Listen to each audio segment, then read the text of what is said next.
Ladies and gentlemen, here we go.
And welcome everyone as we sit here and we are going I'm going to share in total transparency.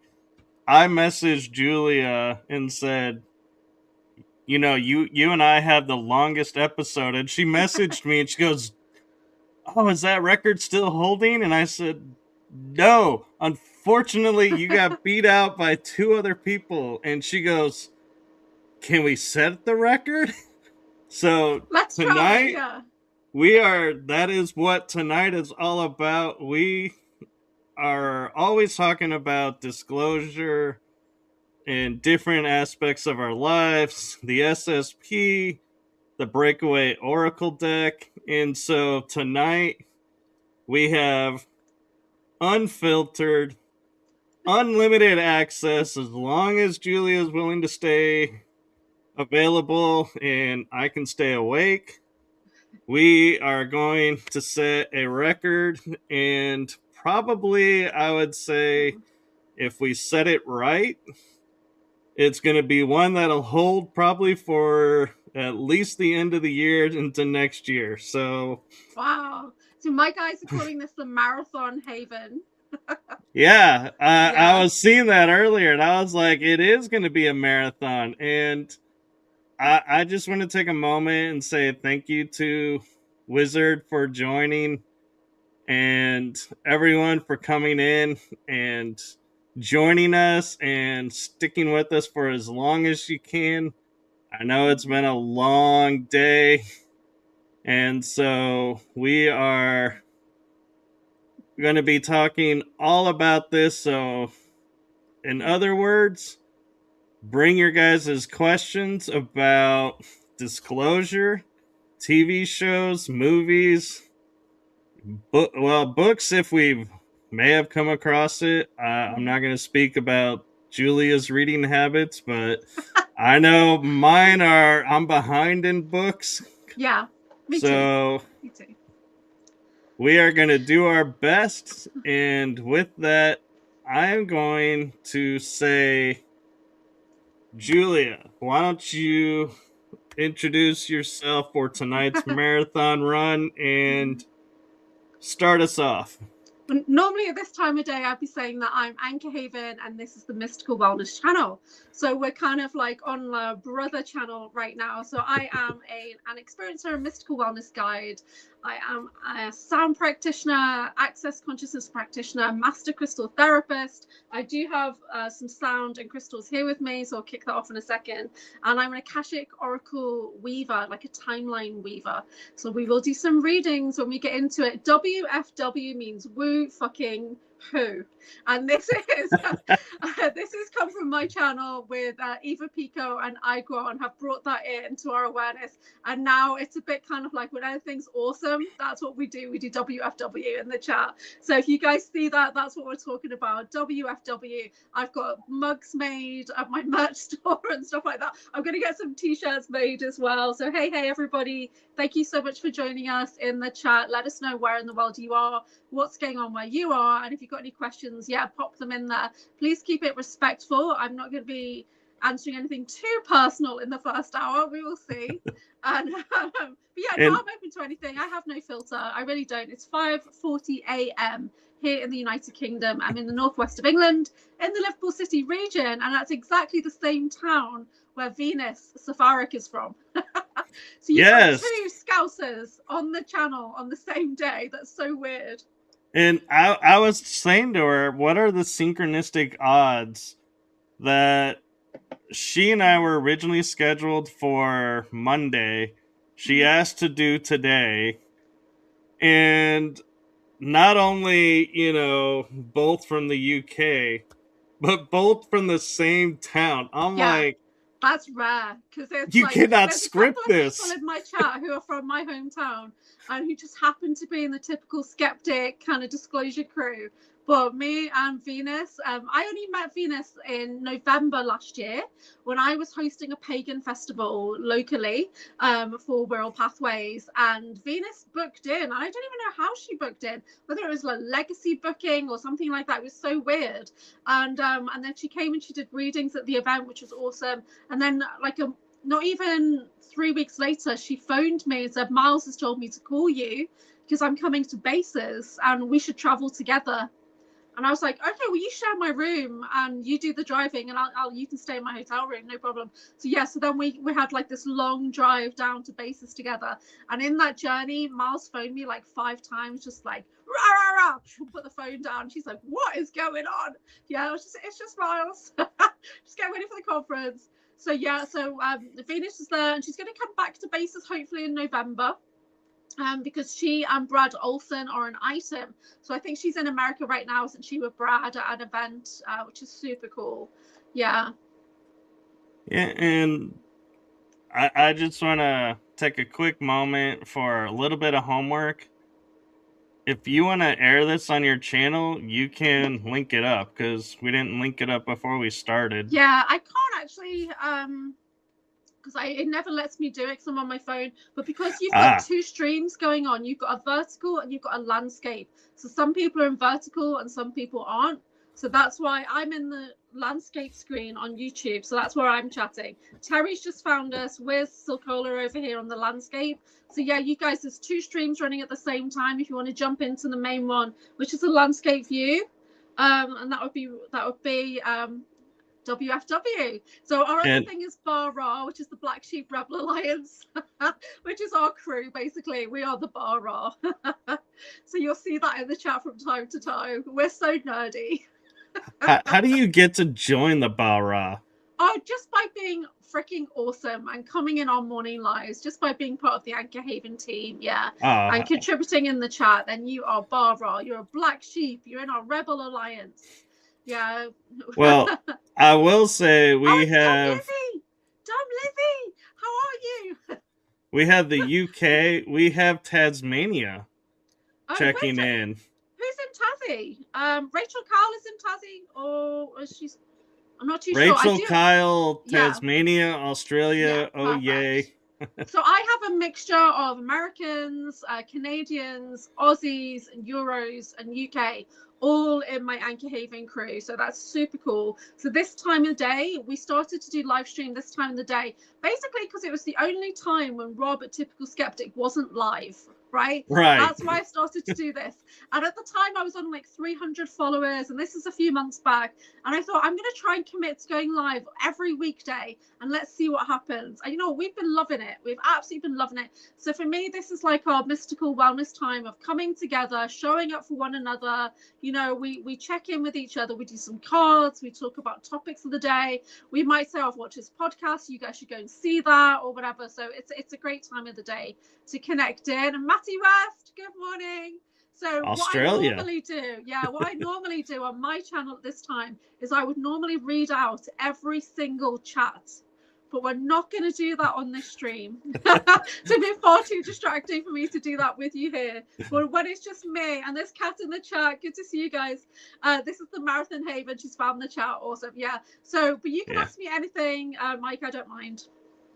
Well, and I think for clarification, I've been noticing, because YouTube is streaming on cell phone and on laptop, it's the same chat, but one is for everyone on the cell phone so they can see.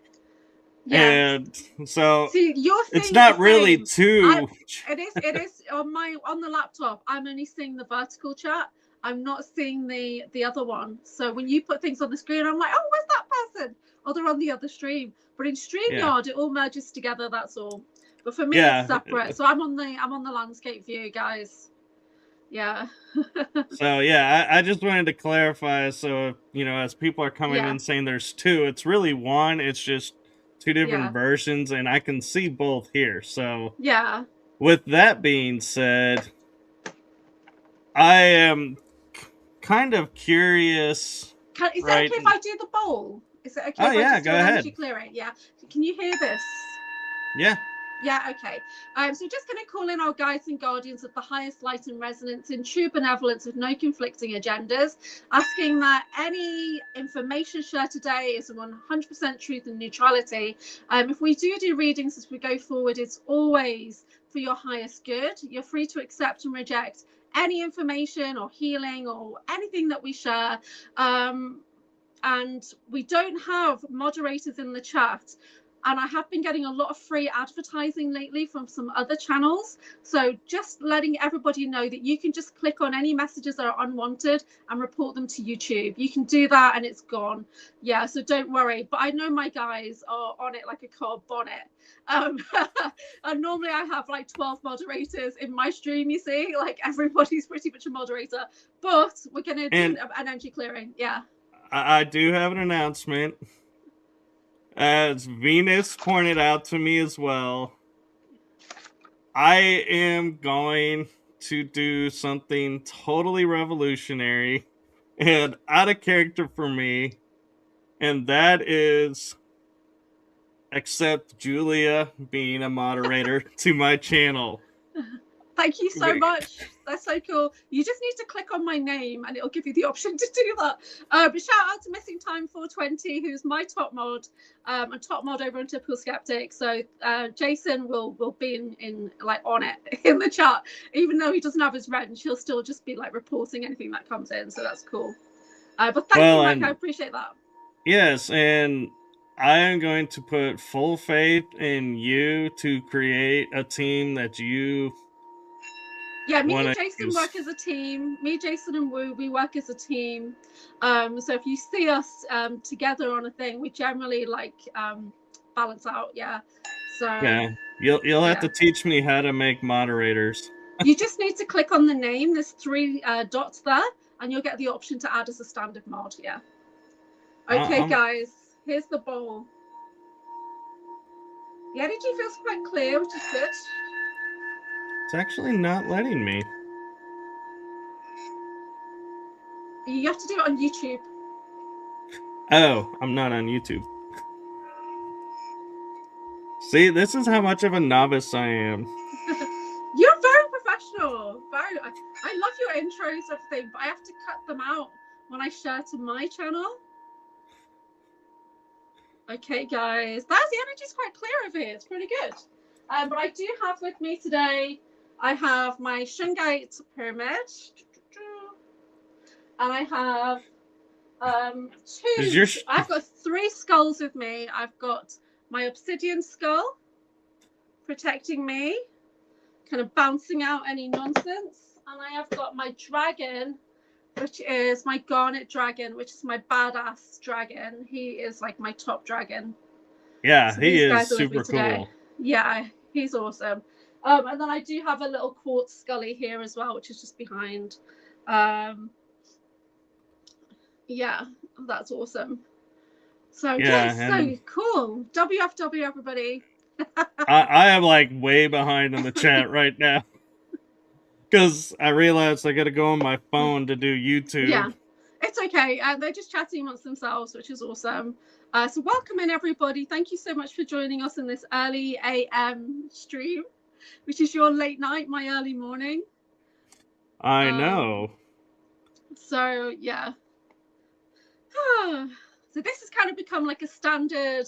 I generally don't do Sunday mornings, so late night Saturday, but I do 5 or 6 days if I can. We do this live, and we've just got to 800 followers on my channel because of doing these live streams, which is so cool. So thank you to everybody who's subscribed, because I put on subscriber settings for my morning lives, because we got hit so badly with like a team of trolls a few months back, and it was just insane. That's why I've got so many moderators.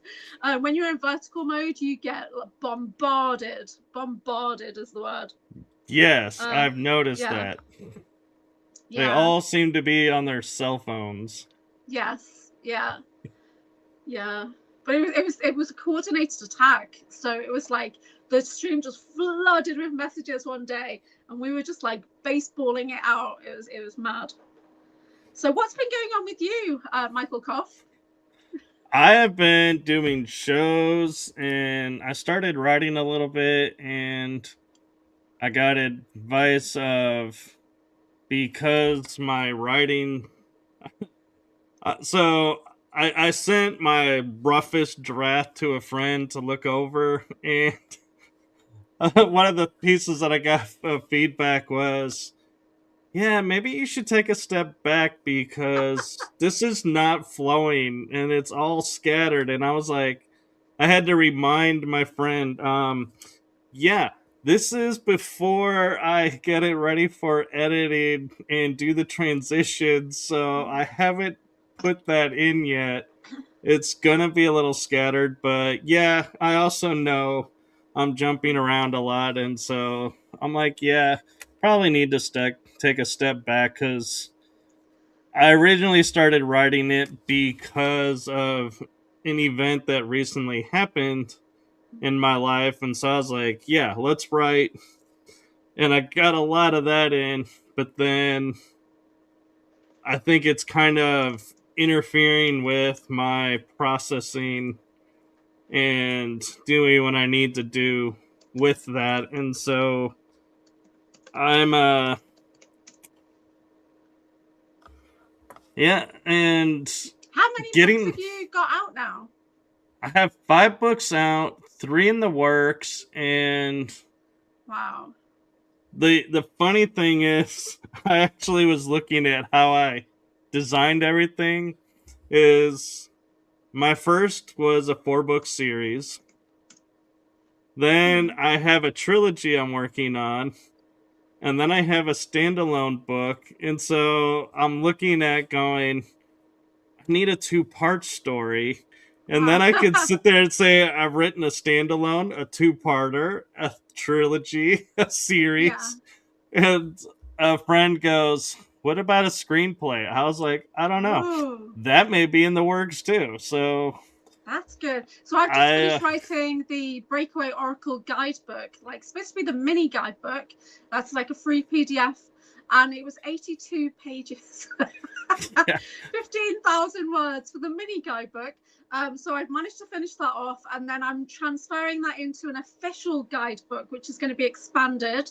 And that's the one that's going to go on Amazon. But you know what I hate is the KDP templates. When you're trying to put stuff in, it just doesn't format properly. And I reached out to Christy Campbell, and she's like, you need to get LibreOffice, you need to do this, that, and the other, and you need to use ChatGPT to help you format it. And I was just like, oh, I'm an old school printer. Like, my family were printers. I grew up typesetting from age 8. I am not great with things like that. I want to go back into like I have both my sisters proofread it for me, and they were sending me back messages like page 2, line 5. Word 6. Right? We're like professional, like reprographics and everything in my family. So yeah, wow. Yeah, we'll see if I can get it out. I was hoping to have it done by now, but I've just had so much going on in the last 2 weeks. Yeah, and it's not going to be ready until August for sure. Yeah. Yeah, and I want to give credit to something that Jason messaged, but also correct his statement. Yeah. And that is, Selena did do a cool job on 4 of my 5 covers. She did my series, but she also did the editing for the series. Yeah. So I want to give a shout out to Selena for that. And she truly helped me bring the series to life, and she helped me with illustrations as well. So I thank her for that.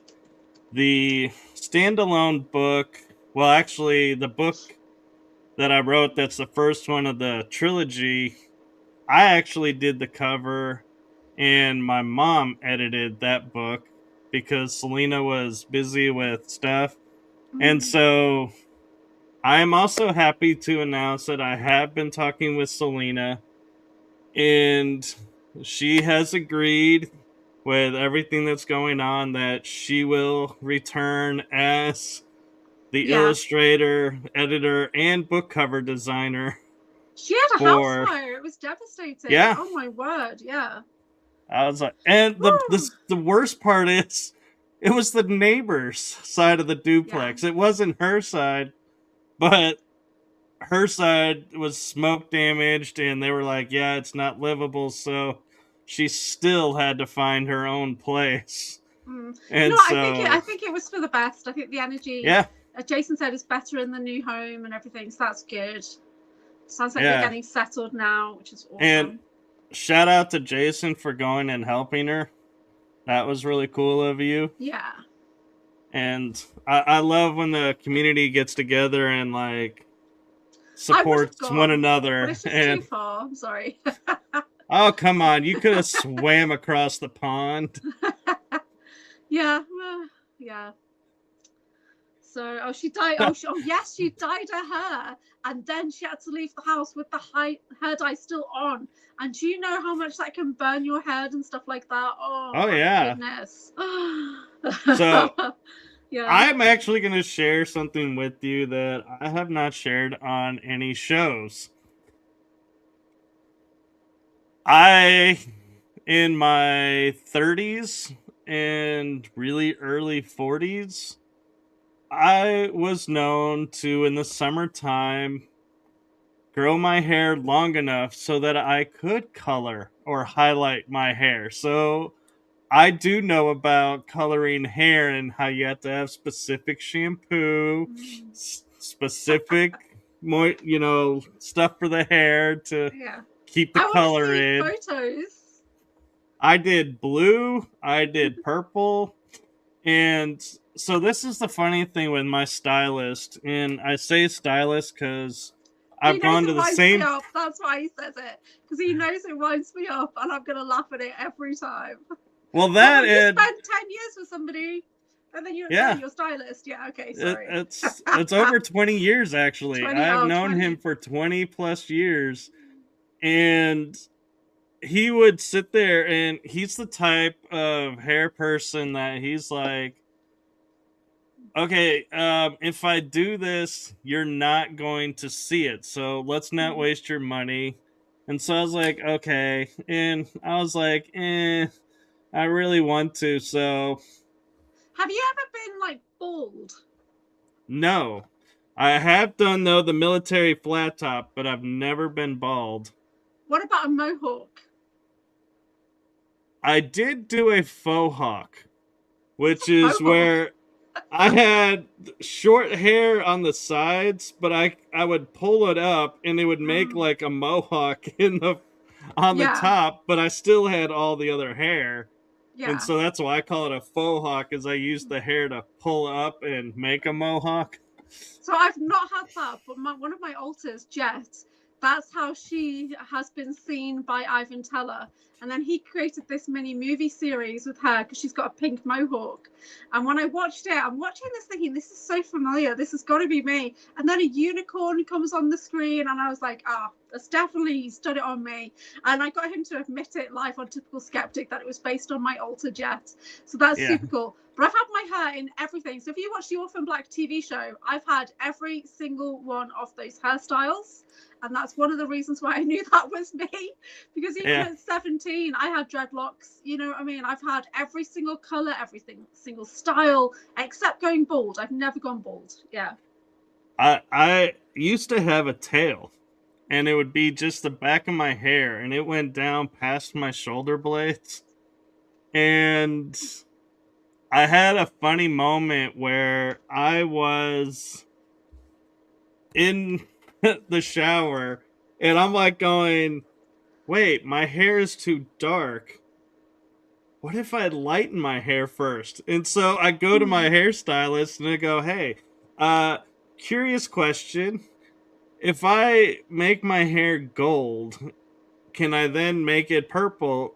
And he goes like this. He goes, yeah, that'll work. Yeah. And so I cracked the code to where I can now have any color in my hair because I figured out in a shower of all places. Well, before I started traveling, I had black hair.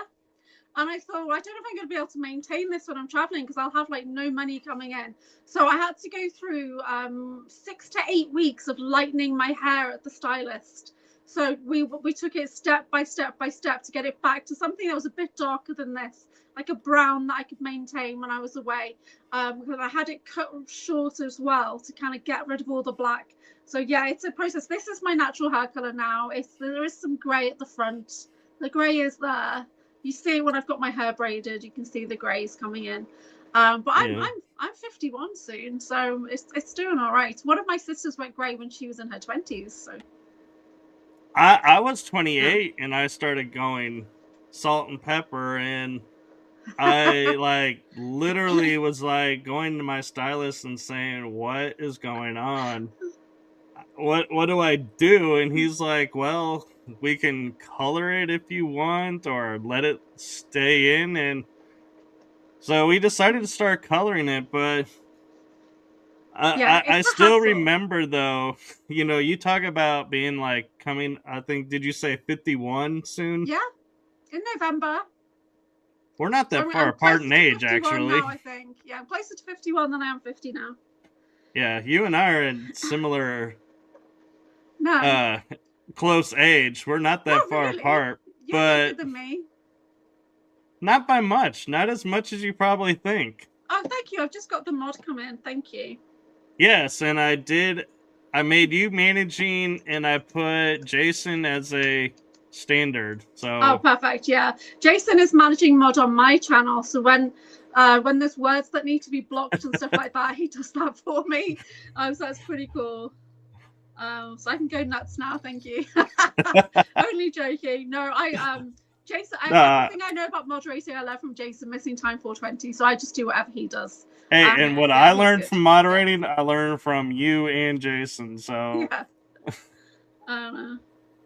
Oh, Phoenixing says, hush your face, Julia. You look gorgeous the other night with your braids. My daughter's first statement is, who's she? She's pretty. Aww. Saying, look out, she's got a wrench. Yeah, watch out, guys. I know. I start following some of these channels, and I make like comments or stuff, and I'm like, what is this one? What is this like? Yeah. All these symbols mean? I'm like, I have been so like out of touch. It looks like a box on my thing. It doesn't even look like a wrench anymore. It looks like a box. When you put it on the screen, it looks like a wrench. So it's like, I don't know what that is now. Yeah, and my friend Andy, he does the things. That's what they are now, memberships. Yeah. Ah, okay, because he sells membership, and like the perk is you get like emoticons that nobody else gets, and I'm like, really?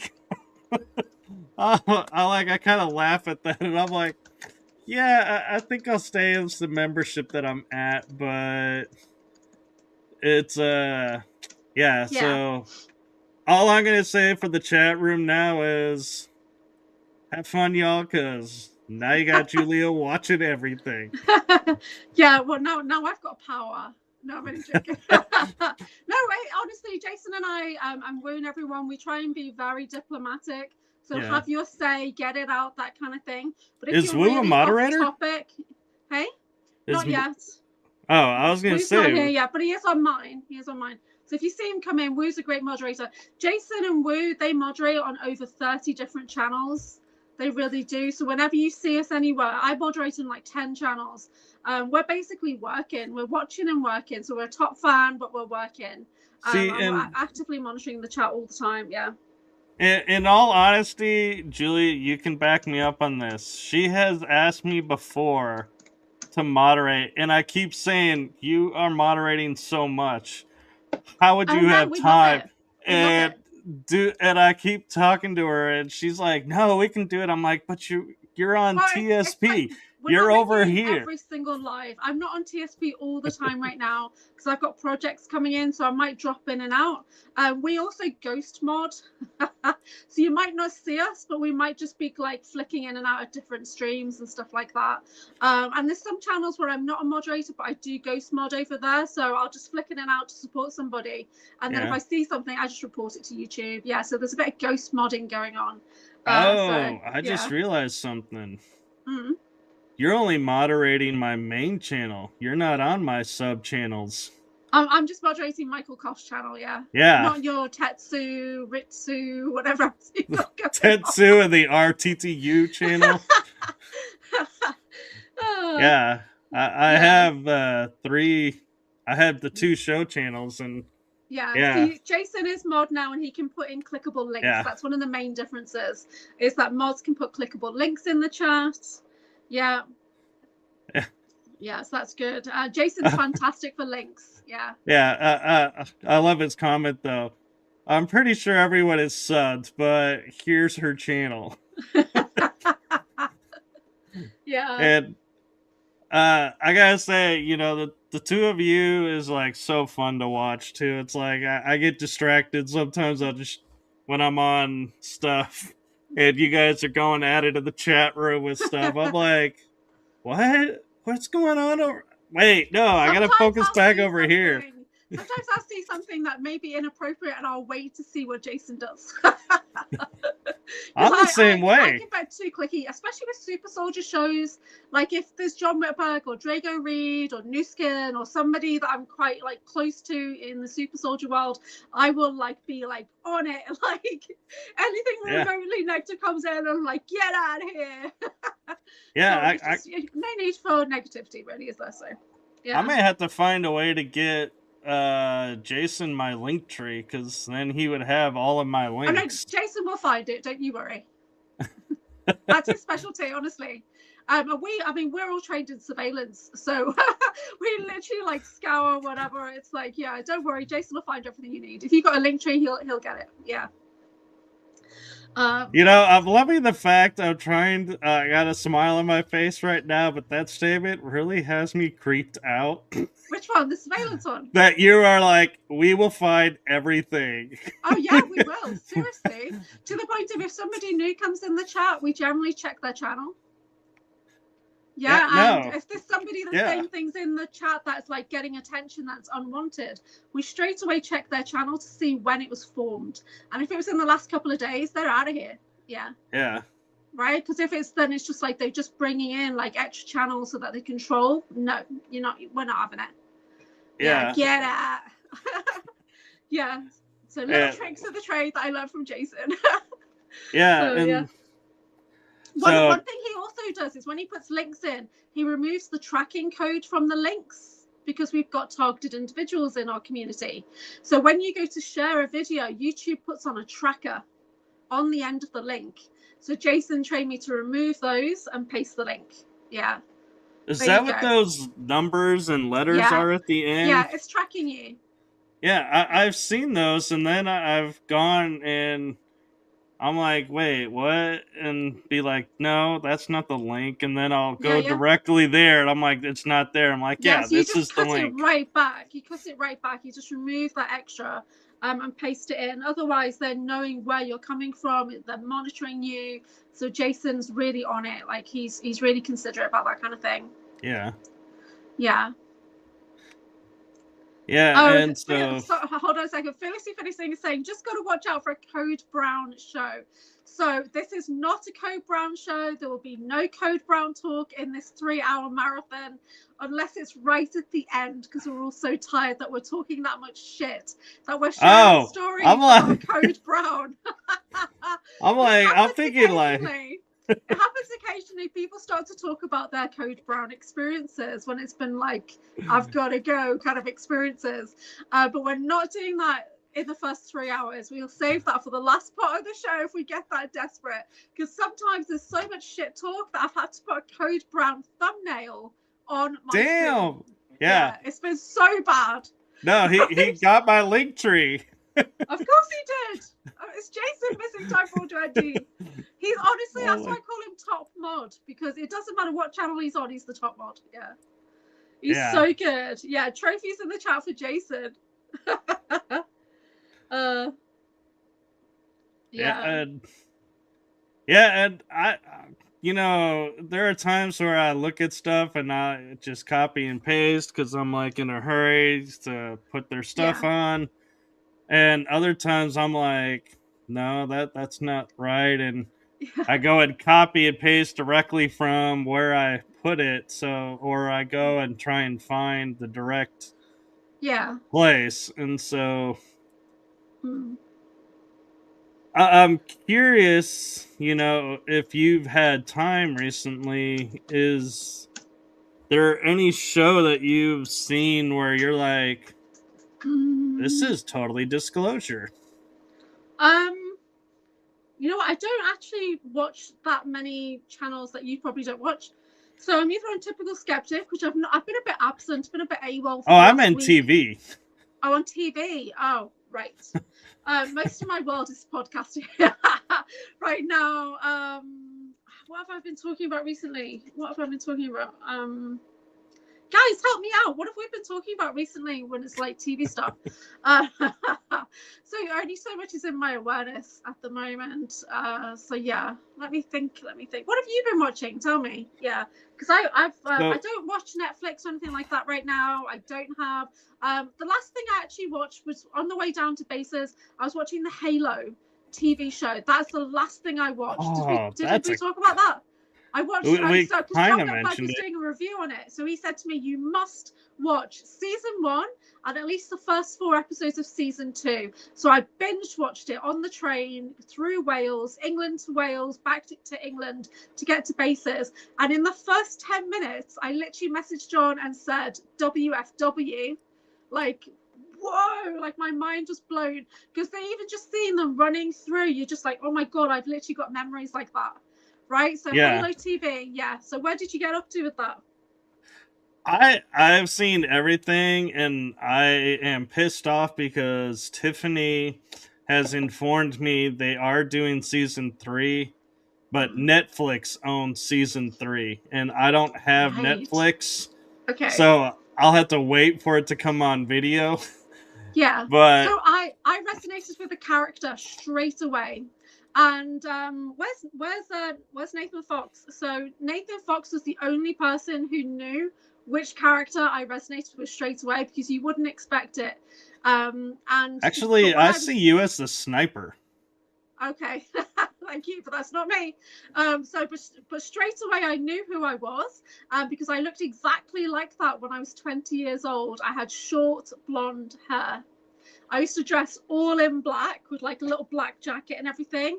And I'm the Dark Prophet. That's literally me as the Dark Prophet in that show. I can't remember what she's called now. But that one that she speaks the alien language. So that's me. Oh, the girl. The girl, yeah. The twin one, yeah. I totally can see that. Yeah. Where she's like, she's human but not human. Yeah. I knew it's me because she looks exactly like me at that age. Plus her abilities, when she's got the light that comes out of her finger. So I've got plasma light abilities the same, but mine are natural. Hers is like an implant. And then she did those worms. She did those worms, those orange worms, and I've seen that kind of thing. Talked to Dr. Amir about it, and he said, yeah, that's you. Yeah, Master Chief's sister. Yeah, is it really his sister?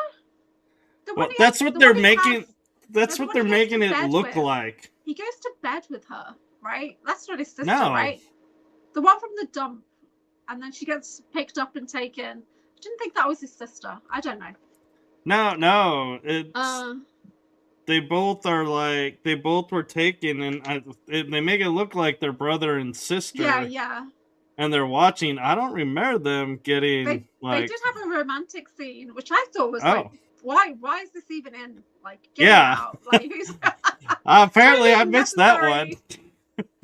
Apparently I missed that part of the scene. Although, because people do. Oh, there's Nathan Fox. Hey, Nathan, thank you. Yeah, he's coming in. Present. And so, but Nathan was the only one that guessed that I was that dark prophet woman. What's her name, guys? I forget her name. Yeah. I can look it up here in a second. But yeah, that's based on me for sure.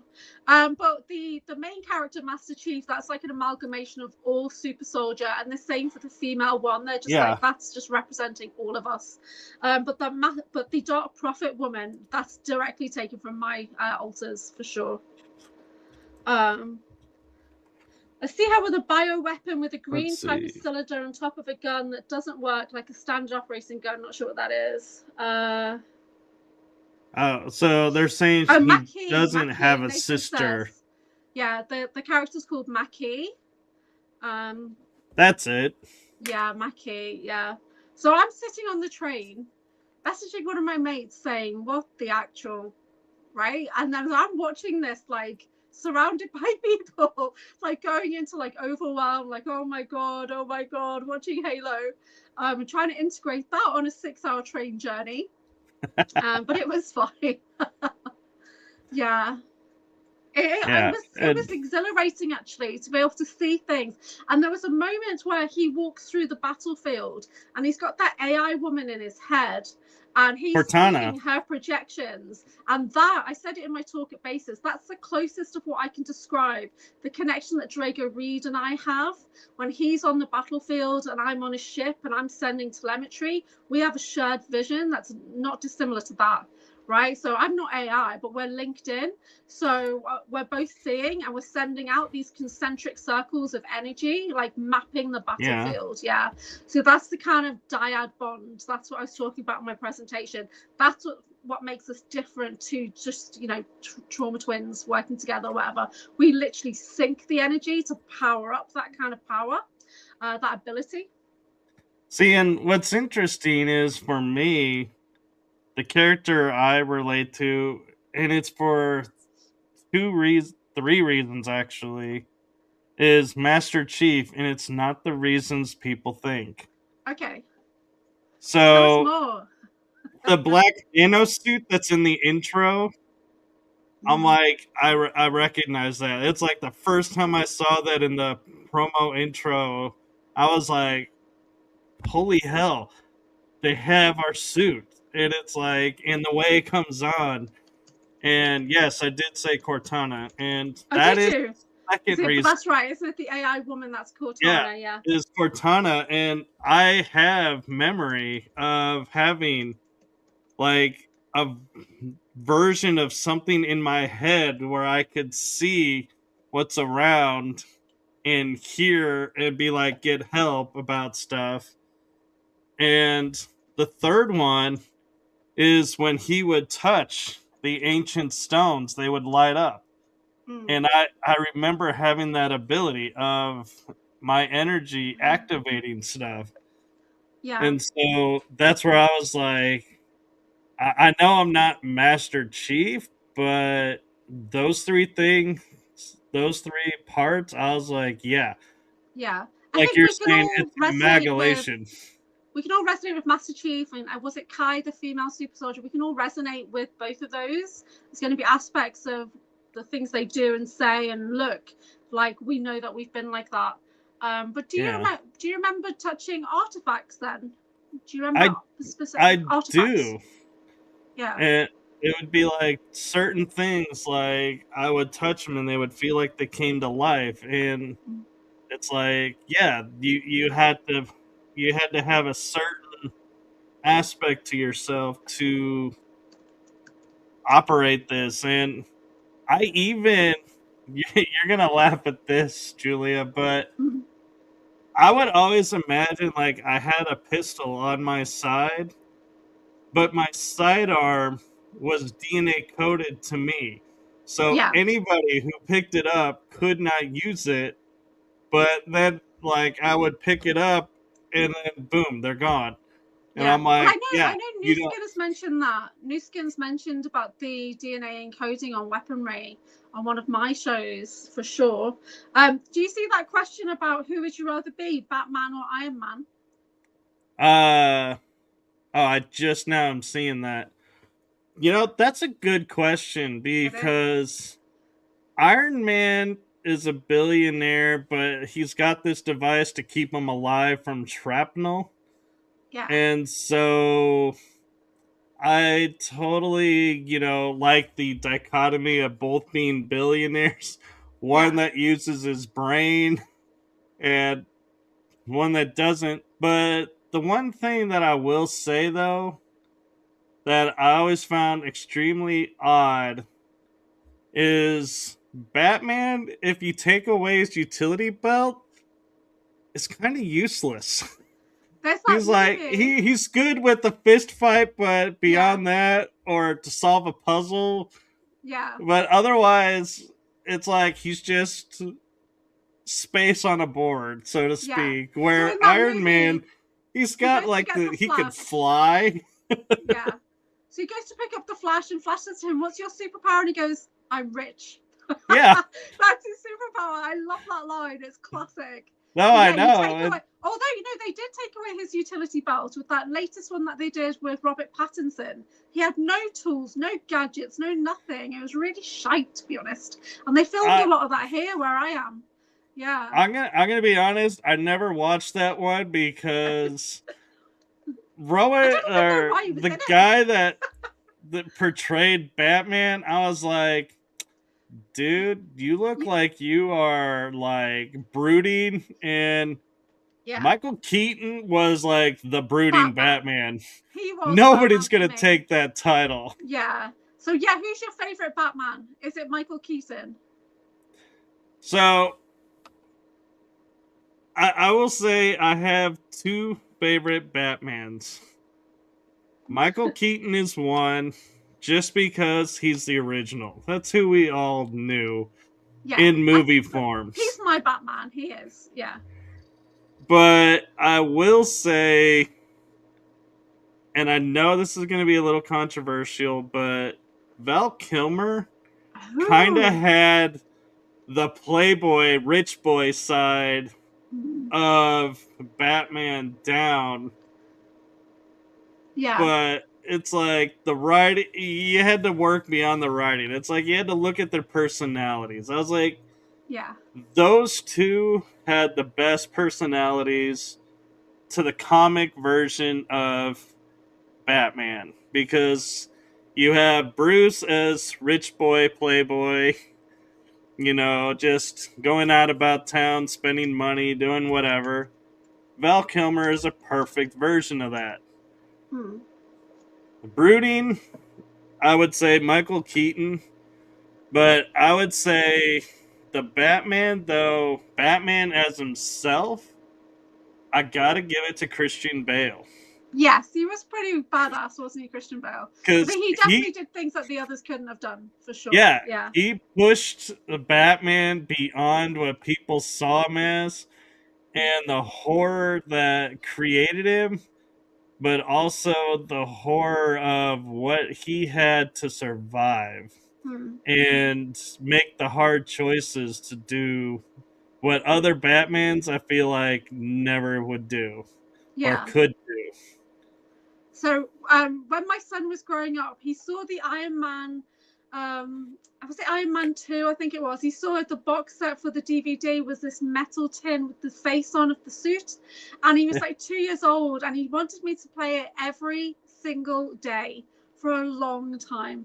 And I'd have to fast forward to the fight scenes, and then he used to do kind of like the Batman, we used to do Iron Man voice, but there was a particular scene with War Machine and him, and have the hand up, and he'd be saying to him, "Put your hand down, You want to be the War Machine? Take your shot.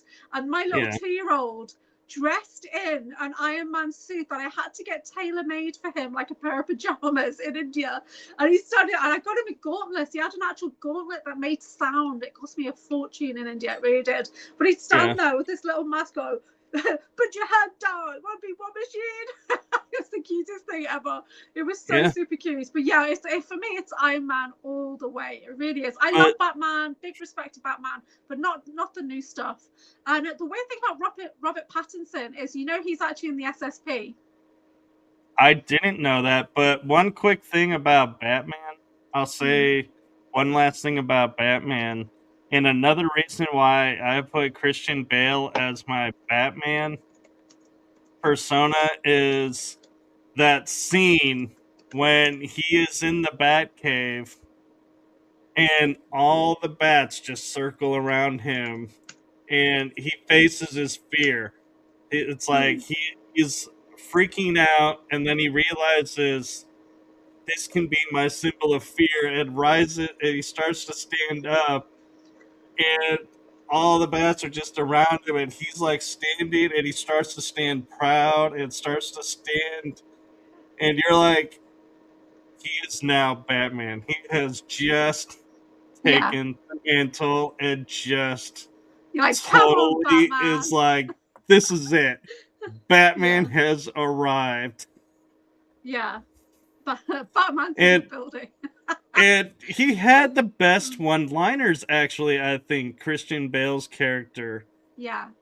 Because, like, I loved the scene at the end of the first movie with Christian Bale where Alfred goes and says, oh, I guess we're remaking this. And he goes, oh, and while we're at it, that hole under the ground, maybe we should do something to reinforce that.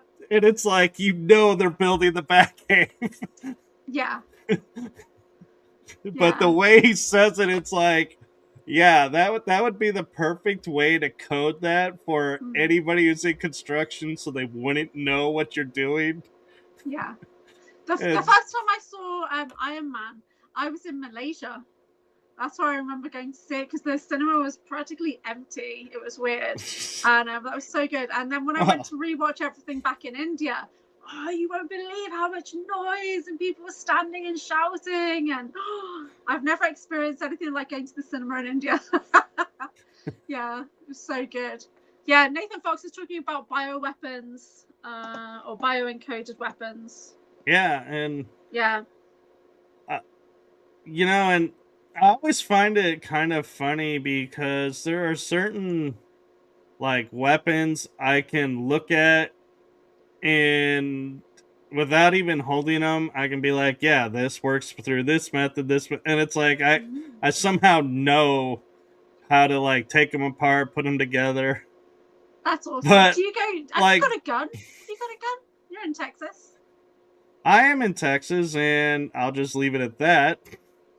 But, for safety reasons, but I will say one thing that I, find really funny in how I think about and look at things is, as a kid, I tried archery. I sucked at archery. Yeah. So I was like, my altars, none of them were ever around in the Middle Ages because I do not do archery. Oh, like Hawkeye. That's what I tell people. None of us were Hawkeye, yeah. I know. I'm like, Hawkeye is my favorite. Yeah. Yeah, Hawkeye is one of my top favorite of the Marvel. But I will say, though,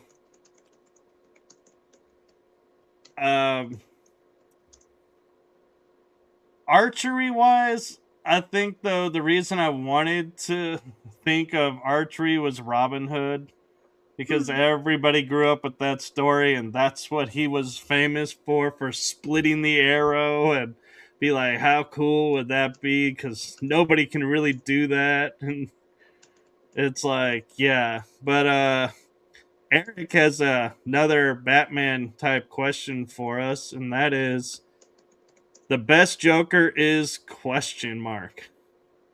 Well, for me, the best Joker is. We were just talking about this, weren't we? What did I put? I can't remember.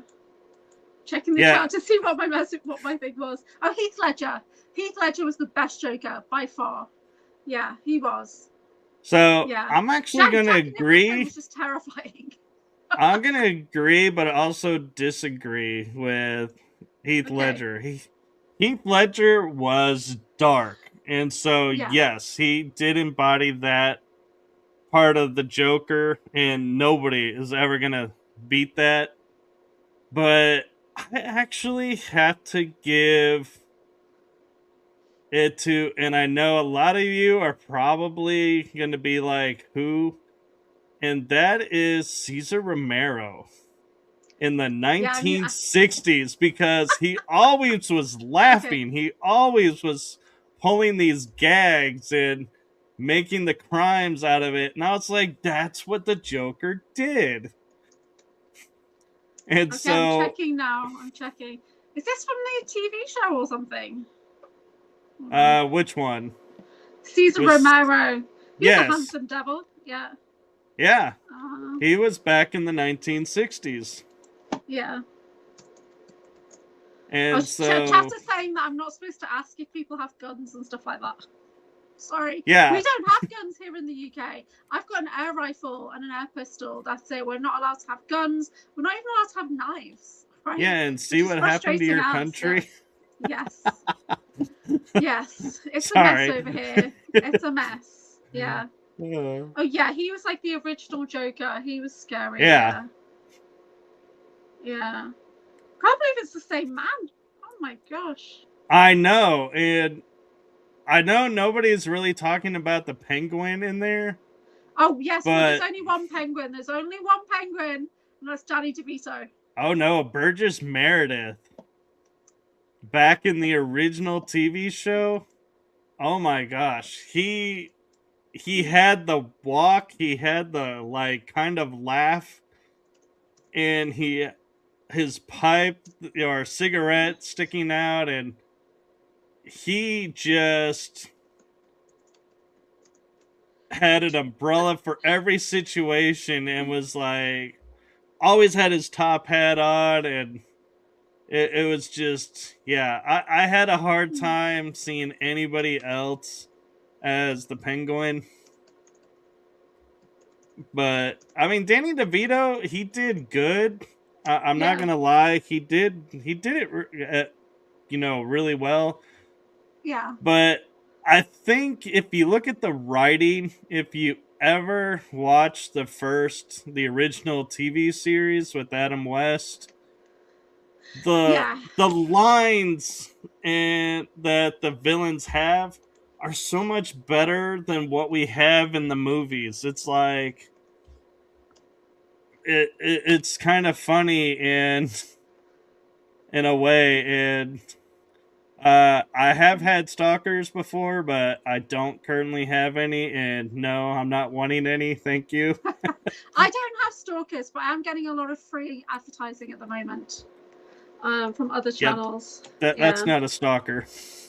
No, it's just I'm like, free advertising. You're like, I don't have a stalker, but I get free advertising. I'm like, yeah, that's not a Oh well. That's not. Yeah, tomato. Yeah, Terry gets it. I can't confirm nor deny. Yeah. So you see, Rainbow Flame Wizard is in Europe, and we're fascinated by guns and things like that because we can't have them. So yes, we're going to ask inappropriate questions because we don't have them over here. We've got air guns, air rifles. Yeah, and I like Terry. Air rifle. I did choose one that was similar to something we would have in the SSP, but I've not unboxed it yet, which is the weirdest thing. So yeah, it's just sitting there. I will say, as a kid and in my 30s, actually in my 30s and in my 40s, I have shot BB guns. And I was pretty good with those. So I always felt like that was some muscle memory that came out with that. Yeah. Well, this is one of the things that when I first met John Whitberg, kind of reconnected, because we know each other from the breakaway. That's one of the first questions he kind of asked people. So, you know, do you have an affinity for guns and weaponry? Just somehow you're like an amazing shot at this kind of stuff or whatever. So there's muscle memory that kicks in, you know. And well, so I would like to know. Sorry, go on, you answer, and then I'll talk about Catwoman. I was gonna say, you know, talking about, you know, weapons. I have swords. I have katanas. I have a Viking sword that was gifted to me, and I was told not to sharpen it because then it is deemed illegal. So that's how close to real it is. I have a Sparta sword. I have Excalibur type sword. And so I do. I even have a sword that I put it on my back, and it comes out as two katanas that I can combine into one double-edged katana. And yeah, That's awesome. Katana is one of my more favorite. I only have like cosplay swords, and I did a retreat a couple of months ago, which was about stepping into your empowerment and working with Sword of Truth. And I laid out all these cosplay swords on the ground, and the ladies came into the room and they thought they were real swords, right? That's how good they were. And they're looking at them thinking they must be really heavy. And I was like, no, really light. And we started doing like sword play. But it was about kind of like freeing yourself, you know, feeling like, okay, I can do this. I can step into my power. I can hold my sword of truth, that kind of thing. So I've got some in the corner there. But I don't have any real swords. I've got a wooden one that I got from Ireland. But I do need to get a nice sword, a nice dagger. There's a Merlin dagger that I'm looking for. So if anybody finds it, let me know. And it's probably, you know, it's only maybe it's like a 7-inch blade or whatever. But it has a flame blade. Yeah. Wow. Entertainment purposes only. Nice. My Wonder Twin got me that. Oh wow, that's so cool that you still call her Wonder Twin. Well, it's one of our titles. It's one of the titles we use for each other. Yeah. So let's talk about Catwoman, because for me, there's only one Catwoman. I do respect all Catwomen. I think they're all good, but for me, it's Michelle Pfeiffer. No, it's funny because here we have a connotation of any woman who is like single and has like 7 or 5 or more cats in her house is a cat woman. Cat lady. And you're like, lady. I respect all cat women, and we're like, yeah, cat lady. Okay, that's the crazy cat lady from The Simpsons where she's throwing cats at people. I'm not talking about crazy cat ladies, although shout out to all the crazy cat ladies in the chat right now. And if I had some cats, that would be me. I'm talking about Catwoman. You know, Michelle Pfeiffer as Catwoman. Come on. That was amazing. So, she did all that whip work herself. She's very handy with the whip. Yeah, I am going to say, yes, Catwoman, Michelle Pfeiffer. But I'm also going to say, and this is before your time of Batman, going back to the original, Eartha Kitt had the seductress side of Catwoman down. And nobody has been able to get even remotely close to that level. She's a special lady, wasn't she? There was an interview that she did with Michael Parkinson, I think it was, or something, or it might have been Terry Wogan. I think it was Terry Wogan here in the UK, and she literally takes off her shoe and like sticks it in his lap and everything. Like puts her foot in his lap, and she's like, oh, you know, I can't do that. Yeah, but amazing. Yeah. The other one, God, it's like I enjoyed watching her. Because she put the fun in Catwoman. There was a second one, and her name is escaping me. If you know it, if it's in the chat room, you know, let us know. And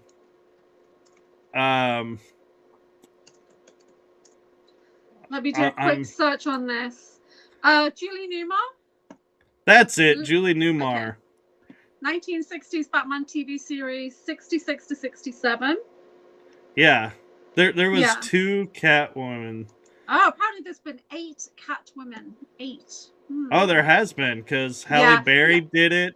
You know what? I actually thought Halle Berry's movie was good. I enjoyed that movie. I know it wasn't very well rated, but I enjoyed the movie. There's quite a few bits in it that I thought, wow, I really resonate with that. Yeah. Sorry, I'm looking at Justy saying Michael the Ninja Turtle. Or Blade. Blade, I will admit, if I could get a hold of his sword, I would, because I love the feature. You had to unlock the handle, because if you didn't, blades would pop out and just blow your hand off. Yeah. Blade is a classic movie. If anyone's not seen the Blade movies, go and watch them right now. I'm not joking. Because even the soundtrack, I listen to the Blade soundtrack all the time because it's trance music.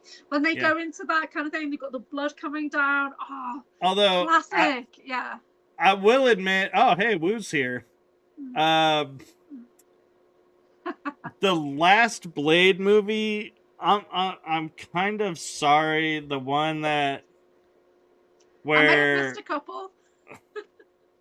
It was, I'm not sure if it was the last one or second to last one, but what's her name? Is it Jessica Biel?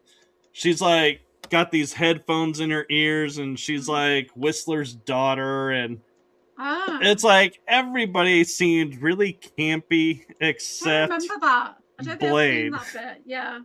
And I'm a little upset they're doing a new Blade, and it's not Wesley Snipes. Who is it? Because it's time they did a new Blade, for sure. I forget who they're using, but let's see. And they're going to I think they're looking at restarting the whole series, and I'm like, oh, I remember this guy. I remember this guy from a few things. Okay. What else has he been in? Mahershala Ali.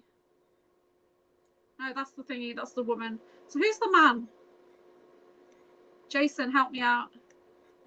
Or is that the guy? I don't know. You know, it's really bad when you're looking at a picture and you're like, no, is that the guy? Ali. Yeah, that's the new Blade. He's the guy. Yeah, he does look good. Yeah. He's been in a few movies. Yeah, but I mean, when you have Wesley Snipes, it's like, come on. You know which Wesley Snipes movie I love? Demolition Man. Yes, the shells. Sick. Oh. Rob Schneider with the shells. What's with the 3 shells? Who knows? Nobody still knows what's with the shells. I know. I need to ask John Whitberg if that's something from a breakaway colony. So what do you do with the shells? Like, oh, yeah, that's hilarious. Yeah. I finally got in the chat, and a lot of people are starting to ask about Spider-Man too, and I've seen that. I'm like trying to. Favorite Spider-Man? I remember the very first Spider-Man movie I ever watched, and I was at school waiting for my sister to pick me up, and then a teacher came out and said, "Your sister's in the film club," and then I had to go from the primary school to the high, it wasn't even high school, it was like the middle school, and I remember sitting there at the back, and they had projected this original Spider-Man movie onto the screen, and I was just like I'd never been in a hall like that with a projected movie. I just remember sitting in the corner. I must have been little, like 7 or something. I don't know when it came out, but I was gobsmacked, absolutely gobsmacked. Yeah. So I'm probably gonna get a lot of heat in America for this, but Andrew Garfield is my favorite Spider-Man. He's all right. And Gator boy. Yeah. To me, the reason why he's like my favorite is he's got the attitude of I'm smart, but I'm not like smart enough. But when he turns into Spider-Man, And that when they first brought him in and he's swinging on the bridge and going between the vehicles and you hear him in this thick New York accent, which I loved because the dude's from the UK. And he's like, hey, I'm a swinging here. It's like, dude, I totally could see Spider-Man doing that. And I totally was like, finally, we have a Spider-Man that's being smart-mouthed. Yeah, that's super cool. I love the new Spider-Man, Tom Holland, of course. He's a good... Hold on, how many Spider-Men were British? All of them, or what? No, there was that one that was Mary. I didn't like him. I think Tobey Maguire was the first one. Nobody likes Tobey Maguire. He was too broody. When the three of them came together, how good was that? That was I know. Good. Yeah, I kind of was like, is that a clone? Oh. I was like, that acting was way too good for Toby. Was that really Toby? Yeah, well, he'd been out of action for a while, I think, so he was just embracing it, you know. Yeah. And that was good. So I liked the three of them coming together. I thought that was so good. I do prefer Tom Holland because I think the stuff that he can naturally do that the others can't. He literally is a gymnast and a dancer and all that kind of stuff. So his flexibility is off the charts, you know. Yeah, I will say Tom Holland is my second, if I had to. But I am liking, you know, I do admit... when it comes to the multiverse episode, Tom Holland is better for that than Andrew Garfield. Andrew Garfield would have been like... I just didn't think that they needed to kill off Gwen Stacy. I know. I just thought that was so wrong. Why would they do that? I think he was saying that too, because... it's like you see that scene and it's like, and he's like, I'm hanging up my cat, I'm taking it off, I ain't doing that anymore. And we literally never see him as Spider-Man again. And I was like, I totally agree with you, dude. That was totally wrong. It was awful. Awful. Oh, but there's, do you know when the guys, another like Welsh actor or Scottish actor, so when he's the lizard scientist, right? My son was small. We used to call him Dr. Lizard. And my son was obsessed with Dr. Lizard. He had a little action figure and everything with Dr. Lizard. Yeah. And I will say, though, I have been referencing a lot of the original TV shows. Spider-Man and his original 2 TV shows were so bad, in my opinion. I was like, I look at him and I'm like, oh my god, how did this pass as being cool to people? Because, like, one is like they show like Parker TV show from the 1970s. Yeah. Nicholas Hammond as Peter Parker. Okay, let me look at this image. Have I seen this? It's... was it animated version or? There was an animated version of Spider-Man with Firestar and Iceman, and they were all roommates, and they had this really cool setup. I remember this. Yes. And to me, I was like, that was one of the worst Spider-Mans, because the dude is supposed to be like really intelligent, but in every episode, he does the stupidest things. And it's like, really? You're watching this and going, what were you thinking? Why would you be doing that? And it just, and the live show that they tried, because Spider-Man did have a live show in the 70s, along with Wonder Woman and Superman. I love Wonder Woman, obviously. But I've completely forgotten about the Spider-Man and Superman TV show. I was like, it's like, I remember watching the Spider-Man and thinking, it was kind of cool, him crawling up the screen, but now that we look at it, it's like, I can't help myself but laughing and going, it looks like all they did was turn the camera so that it looks like he's crawling up a window and he's actually just walking across. Yeah. Is probably You know what they did. I was thinking about from the Tobey Maguire original movie, quotes, the best quote ever: with great power comes great responsibility. That is just classic. Did that come from the comic books, do you think? Or was that just in the movie script? Yeah. No, that's from the comics. And I will say, though, in sad reality, my favorite scene of all the Tobey Maguire ones is when Mary Jane is coming out of the theater from her performance, and Spider-Man is hanging from a thin strand of web, and she pulls the mask just out halfway to kiss him. And I'm like, seriously? The dude is holding on, and your response is, I'm only gonna pull it here. I was scene, like, though. I know, it's a classic scene. And why is it classic? Because it was like raining and you can see her nipples. That's why. Well, yeah, I wasn't gonna go there, but yeah. But that's what people remember more than the kiss, I think, was that, oh, look, she's in a wet t-shirt. But to me, though, what the reason why I say, it's, yes, it's the quintessential kiss scene where, but I'm like, part of me goes and says, okay, in reality, she's ripping that mask off. Yeah. She got it halfway, right? It is totally coming off. You would want to know. Yeah. But to me... Or maybe she's like, just keep the mask on. Yeah, she's like, I know who you are. Take everything else off. Put the mask on. It's like mystery.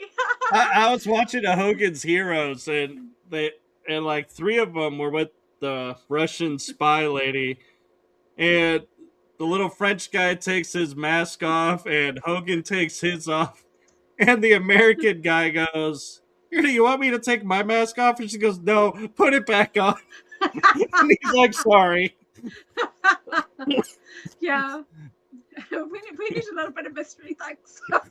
Yeah, it's like, put it back on. Put it back on. You actually look better with that on. Shout out to Dan Guest, he's in the chat, who's like nerding out now. So you do around comics? Oh my god. Yeah. But yeah, and I will say, I find it interesting. Somebody mentioned Super Friends, and I have actually been watching Super Friends again, and I have to say, I find it so interesting, and I'm wondering how many people in the chat room, or Julia, if you've come across them, watching Johnny Quest from the 60s, the Fantastic Four from the 60s, and Super Friends, all of the freaking disclosure that was in those cartoons that we never saw the first time we watched them. Like, I have gone back and watched, and I'm like, there's Mole Men, there's Ant-Man, there's, all of these, like, inner Earth creatures, and I'm like, how did the cartoon systems have that pulling in? I'm just checking, did it release in the UK, Super Friends? Because I don't remember it, to be honest. Well, there were several versions of it. There was Super Friends, then there was Challenge of the Super Friends, and then there was another version of Super Friends where they had the goofy Wonder Twins in it, and I can actually say that. And then there was the other ones, and sorry, I'm a little distracted by what's going on in the chat room, that there's these black bars. Hold on. Black bars?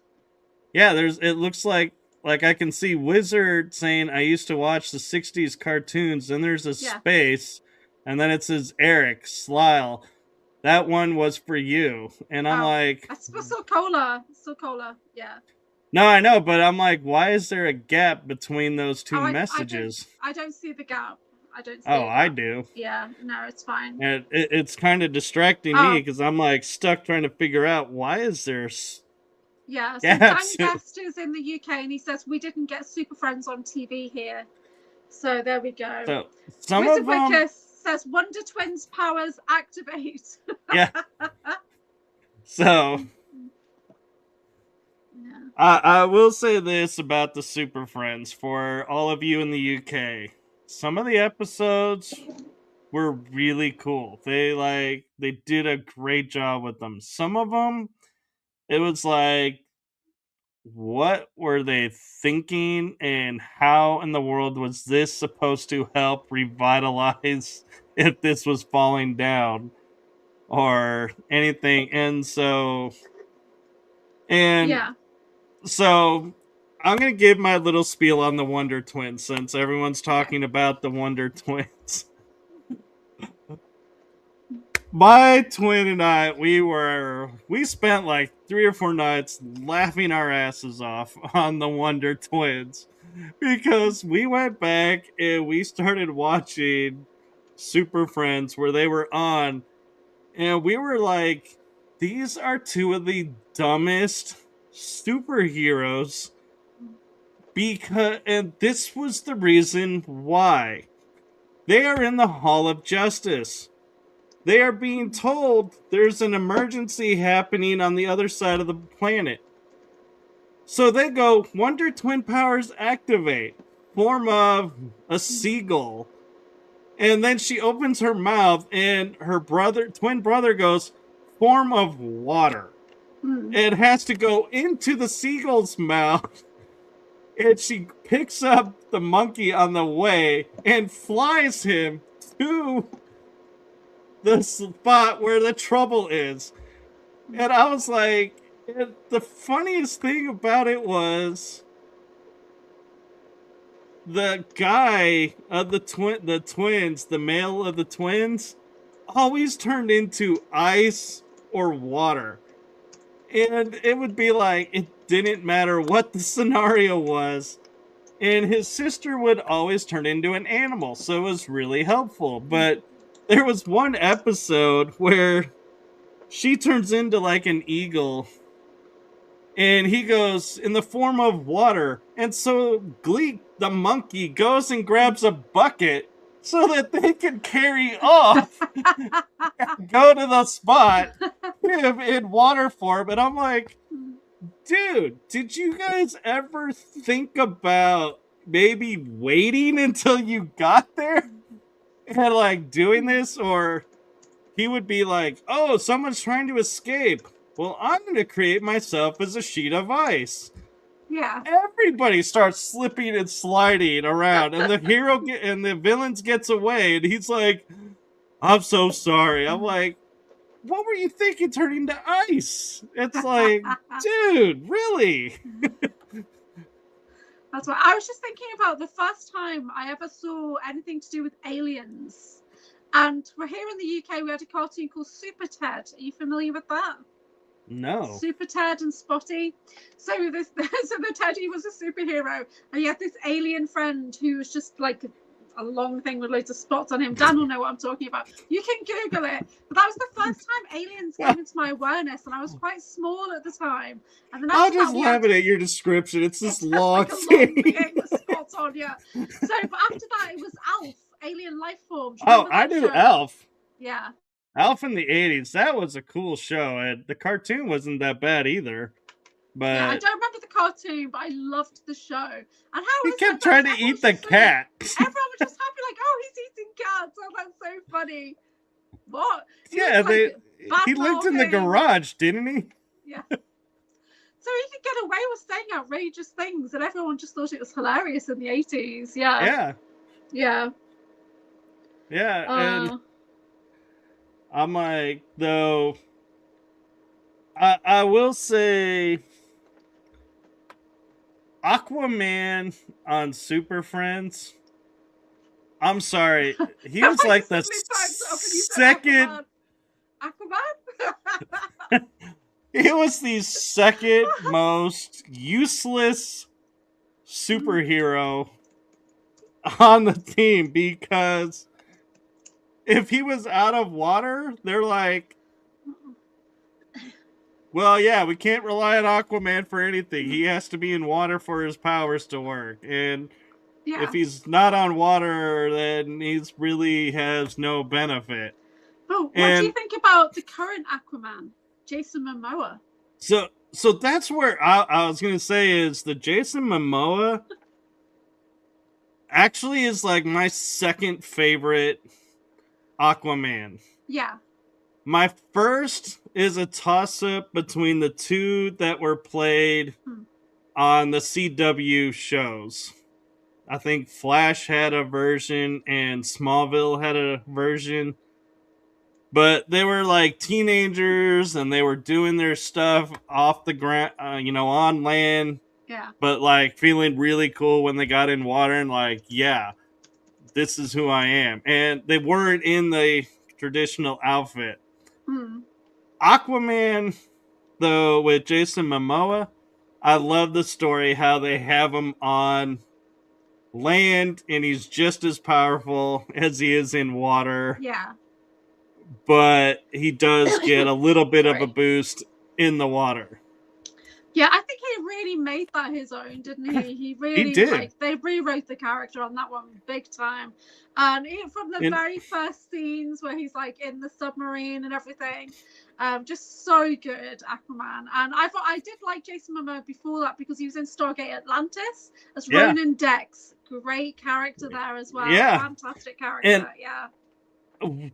I feel like, and I'm curious your opinion of this, Ronan Dex is totally in Aquaman. It's like he brought Ronan's attitude and his quick reflex and his, wit. Is that just him? Into. That's just who the guy is. He is Ronan Dex in real life.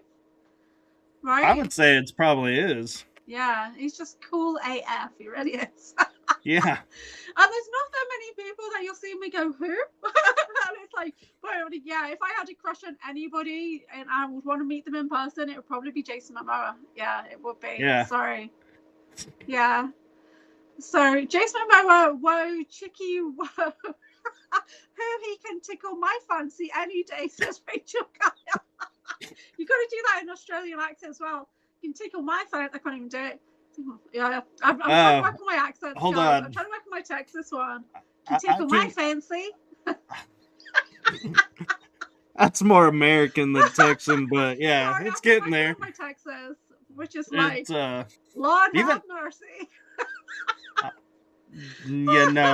Lordy.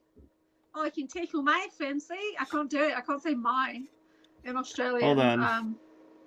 G'day, mate. You can tickle my fancy. I can do it as a mum. I'm trying to get my mind into the accent because sometimes I can do it and you're whacker. I'm like, Spider Mike keeps trying to get me to say these like you're whacker. Bloody hell. Let me see. Usually if I say that phrase, it's like I can trigger myself, but then I gotta get it out. Off with like, g'day, mate. G'day, mate. Oh, g'day, mate. Yeah. G'day, mate. Yeah, but I find my accent comes out more when I'm like, bloody hell. It sounded like Paul Hogan. Was that me or was that Michael? Yeah, I don't think that was you. Oh my god. Crocodile Dundee is absolutely classic movies. Guys, you've got to watch Crocodile Dundee. Mary says she ruined it, Dan. I'm sorry, guys. You call that a knife? Yeah, Crocodile Dundee. Oh, fantastic. Yeah. Just making a phone call. Oh, that's not a knife. Classic. Yeah. You call that a knife? That's not a knife. Yeah. That is a knife. I sounded like Paul Hogan. I can do men's accents. I don't know. Sometimes my voice is very deep. Sometimes it's very high. I don't know. I talk about this with a friend of mine. Yeah. Sometimes my voice does seem quite deep, actually. I'm not sure why. I think it's the excitement behind it, the energy. And I was talking with Venus about this because her accent kind of sounds a little bit more Irish than yours. And I think it's the energy. It's called Scouse. So is she's that got what more it of a is? local Scouse accent, yeah. Whereas where we are, it's not as strong as the Liverpool accent, but it's still our version of Scouse. But because I travelled and I lived down south from the age of like I went to university down south, and then I travelled for a long time. So this is kind of like the we were never really allowed to have strong accents in my family anyway. My dad was very strict. So my sisters do sound like this as well. But occasionally there's a bit more of a Scouse twang that comes in. What are you laughing at?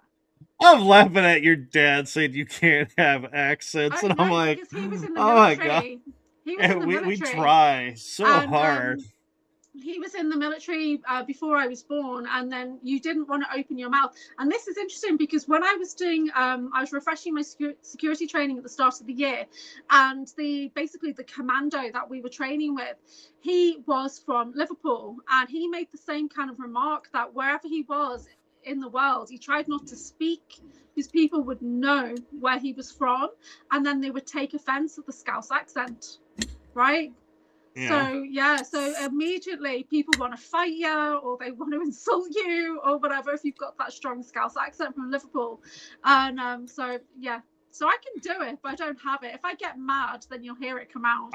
I have an accent still with a couple of words that from where I originally come from, and that is when I say like soda or Minnesota. Minnesota.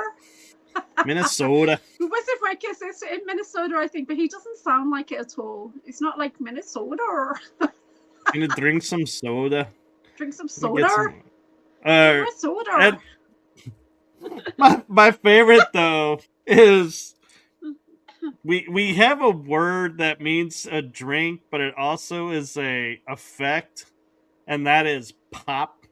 And so up where I originally come from, we call it pop. You got to put some emphasis on it. Ooh. Yeah, so for me, this is pop. This is pop. Like soda pop, we call it pop as well, fizzy pop. Yeah. Yeah, which just means any fizzy drink is called pop. So my Pepsi and all that, it's just pop to me. Yeah. My pops. My pops is from Manakota, Minnesota. So Dan is putting some, he's put Dan's comment on there. A perm, a shell suit, a theft, mustache, or he's not from where I'm from. He's from like the Midlands, so he doesn't have the same stigma attached where he's from. And but yeah, it's dead Scouse down here. So we do, I don't have the accent. I try not to do it. But Venus has got a little bit more of a Scouse twang than I have. She does, yeah. But she sounds Irish. Pop your cherry. Hola. Rachel Kyle reminds me of Selena Kyle, Catwoman. Yes. Selena Kyle. Yeah. Every time I see Rachel Kyle, I think of Selena Kyle. Yeah. And everything was soda. So I gotta say, this is the one thing, and somebody tried to explain it to me, but I don't think so. And that is Superman. Okay. Seriously, the dude puts on glasses and everybody's like, oh my god, Superman's gone. Clark Kent's in the house. So and I'm my like, favorite Superman of all time is Dean Cain. He was really good, actually. I will give you that. Yeah. But you look at him now, you wouldn't think that he was that guy like 20, 30 years ago. No. And they are bringing back one of the newer, older Superman for a movie coming up. Yeah. God, I can't think of his name right now. You know what? I've not watched the new Superman movie. I'm gonna be honest about it. I've not watched it. His suit is shit. Why would I want to watch it? Actually, I'm gonna say something that's gonna shock even me, because I actually went on an interview when it first came out and was like, I am not going to watch this because I'm sorry, it looks really stupid from the previews. Well, I was bored one night, and it was in late, like probably close to midnight, and Amazon had it for free. So I was like, what the hell? So I put it on and I start watching it, and I was like, dude, this is actually kind of dark, but kind of cool at the same time. And I gotta give it some of its kudos. I was like, it was actually a little bit better than I thought it was gonna be. Yeah. Okay, But maybe I'll watch it if it's free. but I will say the If it's on Prime, I've got Supergirl, Prime. Oh the no, new I only saw Supergirl, I'm like, trailers for the new no. Supergirl, and I only saw trailers. She is not Supergirl. I'm sorry, but no, No. she's not Supergirl. What are they thinking? And Right? here's the confusing thing. We have in Superman, Crypto is there, which in the comics, Superman grew up with Crypto. So you think, okay. No, Superman is dog sitting through this entire movie, Crypto, and he belongs to Supergirl. And Ah, Supergirl is, they're like, yeah, their whole thing is, her version is she's a drunk Supergirl who gets drunk. And I'm like, was she Kryptonians like a don't get valley girl or drunk. something? I don't get it. I'm like, I love the classic Supergirl movie. I love that yeah, one. I love that Helen actress. She's Slater. beautiful. Yes, beautiful. Yeah. Yeah, yeah, And then I yeah. saw some, like, they were showing who played Supergirl, and they were saying, oh, Lois Lane from Smallville played Supergirl. I was like, when did that happen? Did that happen? I missed that. I don't remember that at all. Yeah, yeah. But, and I'm just I gonna will have. say, I though, just need to have a 5-minute rest break, if that's okay, to go and refresh and get my drinks and no, have a that's bathroom fine. break. Is that okay? Yeah. Yeah, that's fine. Can you I'll hold the just, fort for 5 minutes? yeah, I'll It'll just be talk less than that. I'll just talk about some Superman stuff. Okay, cool. And Nathan in the chat is saying, did I notice an accent in his voice? Nathan has the deepest voice. Anyone who's not seen my Nathan Wayswitch Fox videos, please do go and check the playlist on my channel. He's got this amazingly deep voice, and he is a super soldier who gets into that kind of thing, but his voice, ladies, is fantastic, and he needs to get on his audio business going. We all say it straight away. You need to do something with his voice. Yeah, be a good voice actor. Yeah, I'll be here we right go. back, guys. I'll be right back. I'm just going to have a quick battery break. 1 sec.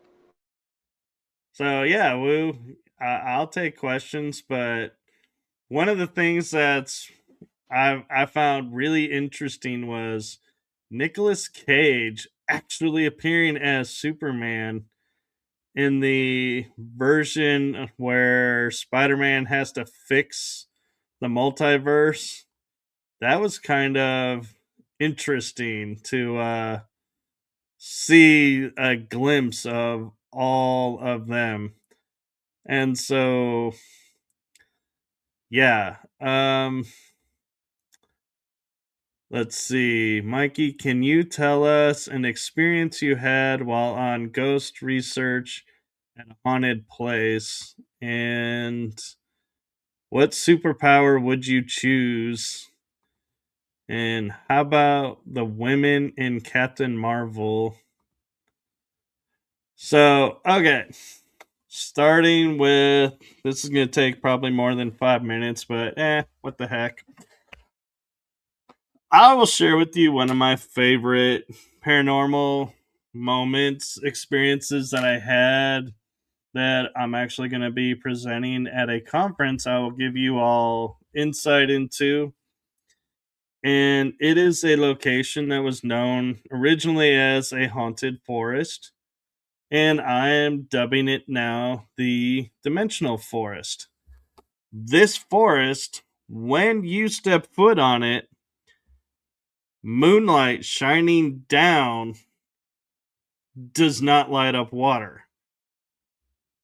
And so that, kind of had me curious what's going on. So, and I don't hear water. And there's a bridge that you have to cross to get into this forest. Remember this fact because it comes into play at the end of this experience. I go walking and I'm following this path, and all these cryptids are moving in the trees, and I can hear them. And I finally figure out later they're Wendigos, and they're constantly letting me know they're around. So I get and I turn, and out of the corner of my eye, I see this lady in this flowing white dress going along in the forest and just disappears into the forest. And so I was not alone in the forest. I had two friends with me that were guiding me, and we found the back of an old 1980s TV in this forest. And I also, when we turned around and started going back, we were going to the right, and shapeshifters started running around. And I was like, at first, I was like, I don't, maybe my eyes are playing tricks on me, and I really didn't see shapeshifter, but okay. So we go up this path, and there's this opening in the trees. So we go into the trees, and we're going to what's known as the seat in the forest. It's a spot that he views as his seat. So we get there, he's sitting on his seat. They're playing with an AI app that they work with, and I'm noticing this white fog coming in and this eerie feeling of something's going on here, something's been triggered. And we turn, and my friend goes, "Do you think you could get us out of here?" And I was like, "We only walked like 2 to 5 minutes in. Sure, no big deal." I start walking away from my friends, and I stop because I find myself walking towards my friends. I never turned around.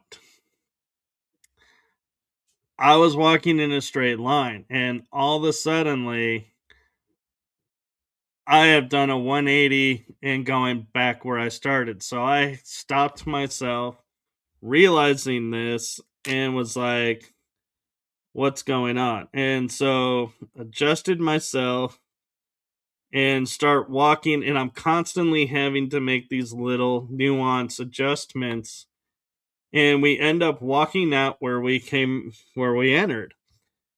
And my friends are looking at me like, you're one of the few people who actually brought us out where we went in. We always come out further up the way.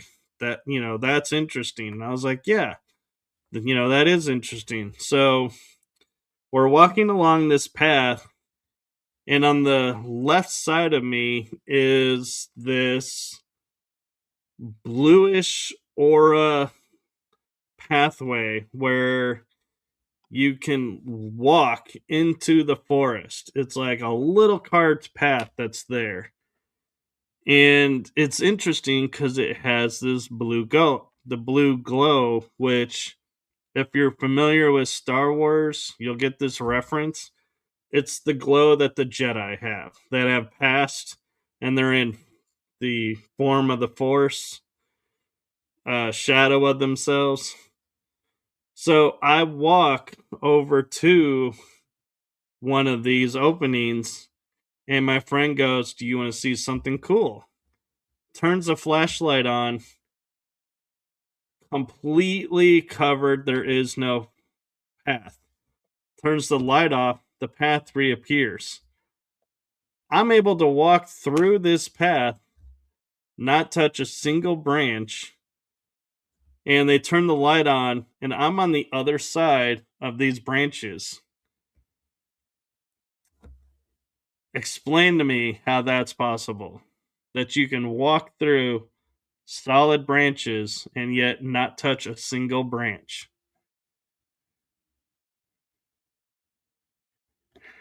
And since Julia's back, I will leave it there for the next break. So I can still hear you when I go. You're beamed into my hearing aids. And I'm sorry. What about... No, it's fine. You didn't say anything about me that I shouldn't know. But you did mention the W word. Oh, God. The Wendigos. Yeah. Oh, yeah. I don't know what it is about them. I've obviously had an encounter that is at the back of my mind or something because it freaks me out. And then you're talking about a woman in a white dress. Oh, no. It's a creepy shit. I don't like it. Luckily, it's 7:20 a.m. here in the UK, so it's bright and light. Not too scary. Last time we did that paranormal show, the very first one we did together, and I had a weird dog jump on my bed in the daylight. Of course, I couldn't see it, but I could feel it. And then Ivan Teller told me that was a were-dog. And it'd been sent to me by the Orion Syndicate. So they're just keeping me in check. So, although in the programs, a lot of us do have big dogs that are guarding us, watching us all the time. So yeah, anyway, creepy. Women in Captain Marvel, or just women in the Avengers series? So, women as Captain Marvel, I'm not so upset with that, actually. I have a version of me that looks like Captain Marvel. She's presented herself to me. So sometimes you see me with that graphic with the light around my eyes, like an infinity. That's literally an altar. I love it. There's an altar that looks like that. I call her Captain Marvel. She's not, but I call her that. I will say her as Captain Marvel is my favorite. Yeah. I will totally give it to her because she's got that attitude and she's got that I'm not your beck and call, but she does come at the beck and call. And I'm so not it's your like, beck and call girl. She's got that attitude, but she does come anyway. So it's like, yeah it's kind of funny. And No, Rainbow, I thought she was great. I thought she was great. Yeah. Rainbow Flame Wizard is saying, "Did you ever see werewolves?" I've had one werewolf experience, but it was more knowing that they were there and then having that confirmed. So have you visualized a werewolf? I actually had a werewolf when I was in elementary school. There in my window, it had 2 yellow eyes, and it freaked me out so badly that I left my room, got to my parents, brought them back and said, "Look," and there was nothing in the window, and they're like, "Nope, we're not, picking that, there's nothing there. You imagined it." And I was Nothing to like, see here. I don't really feel like I imagined it, but that night I felt so uncomfortable sleeping. But the next morning I go and there are no prints in the dirt, but I know I had 2 yellowish, orangish eyes looking at me that are spaced and shaped just like wolves. You know that wolf movie with James Spader and what's his name? I've forgotten his name. The actor who plays the wolf, and it's Jack Nicholson. Oh my gosh. Right, that was the best wolf movie, I think, for me that I've ever seen. Because I don't like American Werewolf in London and all that kind of stuff. Don't like really scary, but I did like the wolf movie. Oh, yeah. Yeah, that was really good. So, that was like my first introduction to that kind of thing. I'm going to probably get a little flack, but to me, if I was to look at movies that had werewolves, it's got to go to Twilight. Yes, I love Twilight. I do. The fact that these boys turn into these giant wolves, I was like, that is so super cool. And it totally, when I heard, it's like everything in my body started tingling like, this is a sentence that I know. And that was when they said, Jacob imprinted on her daughter and said, I am now forever linked to her to protect her. And I was like, yes, a wolf. Yeah, when a wolf prints, it is printed for life. You cannot remove it and you cannot print on another. It's like, that's your choice. And that is a very true statement. And something that's, you know, so if you ever have a wolf print on you, yeah, you're stuck with that. And I hope you like that guy or lady. Yeah, I love And the Twilight movies, but the first time I saw Twilight, it was like a bootleg copy in India. I think I've talked about this before, and it was such a bad copy. And she's saying, "Oh my god, it's like diamonds," and I'm like up at the TV, like, what? It's like I couldn't tell that he was shimmering. I didn't know what I was missing half the story because of the visuals are so bad on the copy. Yeah. It was bad. I got it in like the night market, you know, for like 50 rupees or something. But I will love say though, series, I do. Yeah, Teen Wolf with Michael J. Fox was good. Classic. And I'm sorry, that's the classic. transition form was good, but Twilight, it was the fact that it was the guys and the girls both were changing. It wasn't just one. Yeah. I'm a big fan of all the Twilight movies. I really am a big Twilight nerd. I love all that. But Teen Wolf was my first introduction into werewolves. I'm a huge fan of Michael J. Fox from his early work. Back to the Future. Yeah. Love it. Right. It shows how old I am. What are you pointing at? We have a comment. New person in the group. Oh, it's activist. It's the fringe. Movies, werewolves, Teen Wolf is what I'm coming to say. Oh. Yeah. Yeah, no, that's awesome. Yeah, and Fringe was a good show, actually. I will say that. I don't even remember if I got through all of the Fringe TV show because I think maybe I disassociated. I don't know. Yeah, we love Twilight. It kind of got weird at the end. Yeah. And also I'm laughing because Wizard Wicked says, I have not watched any of the Twilight series. Okay, well, I'm sorry, but I think it's kind of compulsory. Well, and I know not all guys like it, and it's okay, but I think it's good. It's some good story there, yeah. Well, and it's to me, what's Romeo Juliet, yeah. It is, but to me, what was interesting too about it, that I feel like this was like one of the first movies to like really address this, is you had vampires that fed on humans, and you had vampires that fed on animals. Yeah. Not the humans. So it's like, it really begged the question, do we need to, for survival purposes, kill the animal-eating vampires? Or can they be left to live? They're still eating something. They're still eating animals, aren't they? Yeah, they're not hurting any human. So it's like, begs the question of... Okay. The number one question is, if you met a vampire tomorrow and they said, one tiny bite, you're going to be immortal, would you say yes?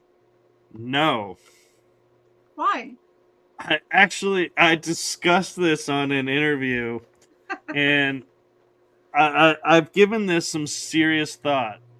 So, when you become immortal, that means for all existence, you are here on this planet going to experience everything.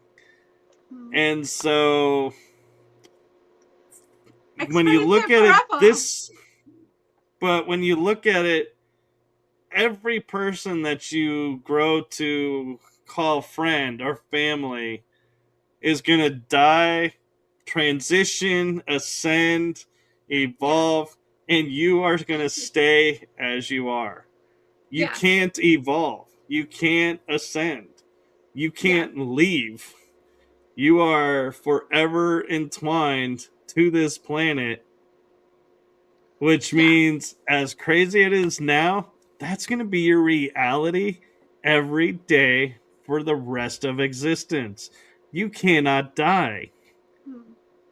So you can this never. does bring me into something, that Highlander has the same thing Yeah. as Twilight, as in you're an immortal and you're only going to be able to look like you're alive for 80 to 90 years. After that, all of your wealth and everything, your identity has got to change. It's got to go on to somebody else. So Twilight did bring that into like new identities, and the Highlander series brings that in as well. Like you're all of your wealth that you're amassing for hundreds of thousands of years or whatever, it has to be held in some kind of trust that's going to get passed down to different versions of you. Otherwise, what's the point? So actually, if you remember watching Highlander, they showed their wealth. It was in art. It was in artifacts. It wasn't in cash. It wasn't in, they had jewels or something. They had something that was always going to have wealth. They didn't collect anything like paper. Paper is only good as long as that country is around. And so that's the thing. And what I found interesting, though, was with the Highlander, there's two versions of the Highlander. And a lot of people don't realize this. One version, you're an immortal born here. Something happened when you were born.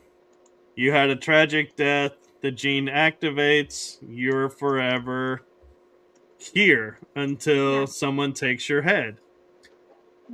Then there's the version of we're on another planet and they get sent here as a crime to live out life here on Earth. And so it's like we're the alien penal colony.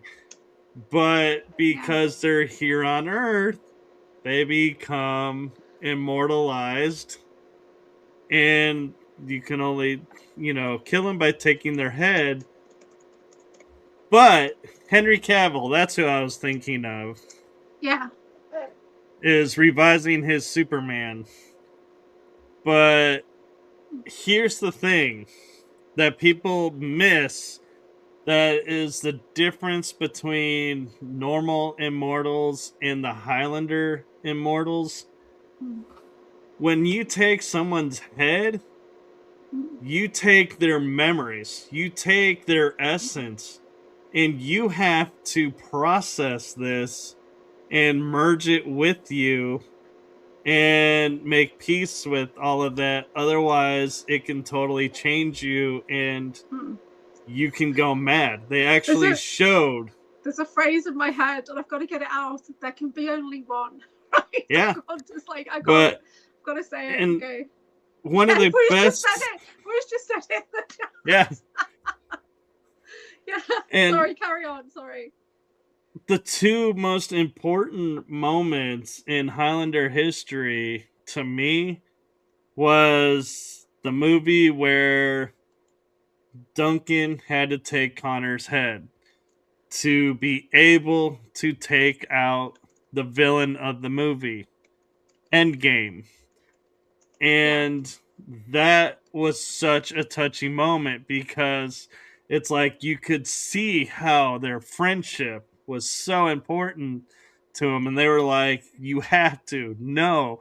And the total, essence of how this goes against everything, but also, they always would say which one of them was. So now it was finally decided, and this was why.